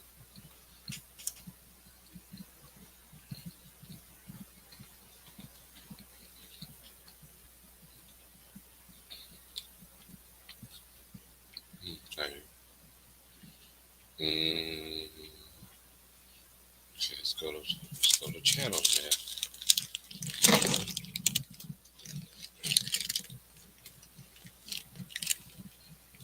No, I do not want to watch Undisputed. There's no games on right now, is it? Yeah, it's selected from.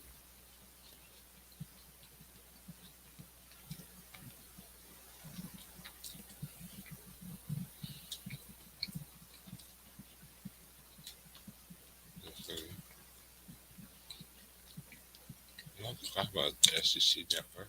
Okay. Now we go for both of them. North Alabama versus Auburn. I think he has to be Bruce Pearl. This is the second game he got to be out. I think for him to come back.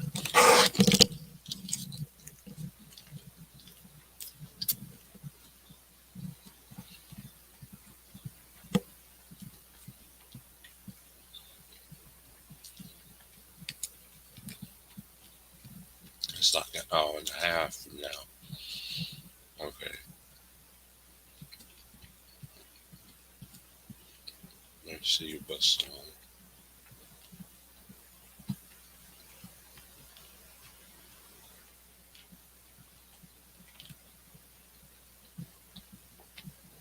Alabama play Memphis. They come on at 6 o'clock my time.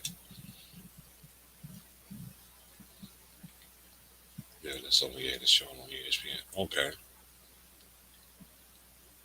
College Extra is Jackson State at Northern Iowa. Okay. I'll record that. I watch some small schools too when we come to tournament because of parity.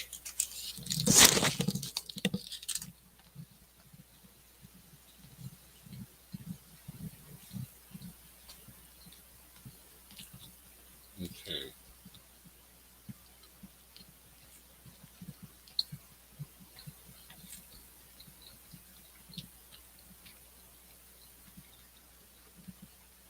I'm going to Texas A&M, Corpus Christi at Minnesota.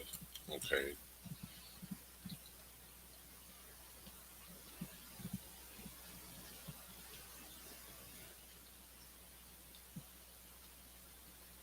South Carolina State play at Duke. Okay, I'm going to record that anyway.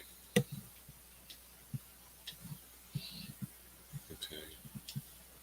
That come out at 5. Then you got Southeastern at Louisville.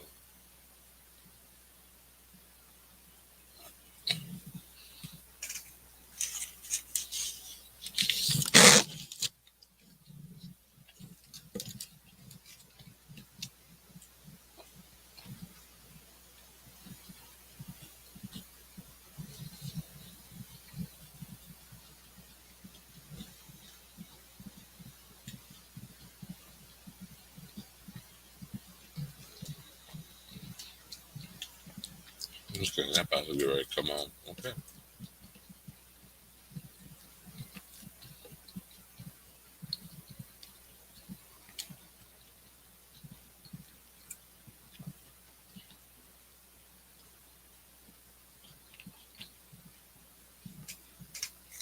Well, how I see it is this. Uh,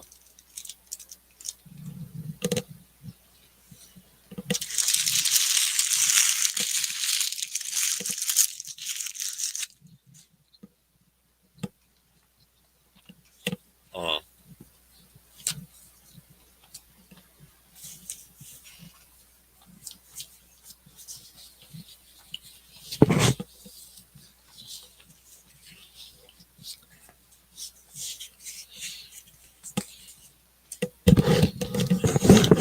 Steph gonna go ahead and break the record and all that. I just want that to be done. Yeah. So I can move on from it. I might not do it in Madison Square Garden, the NBA most famous arena.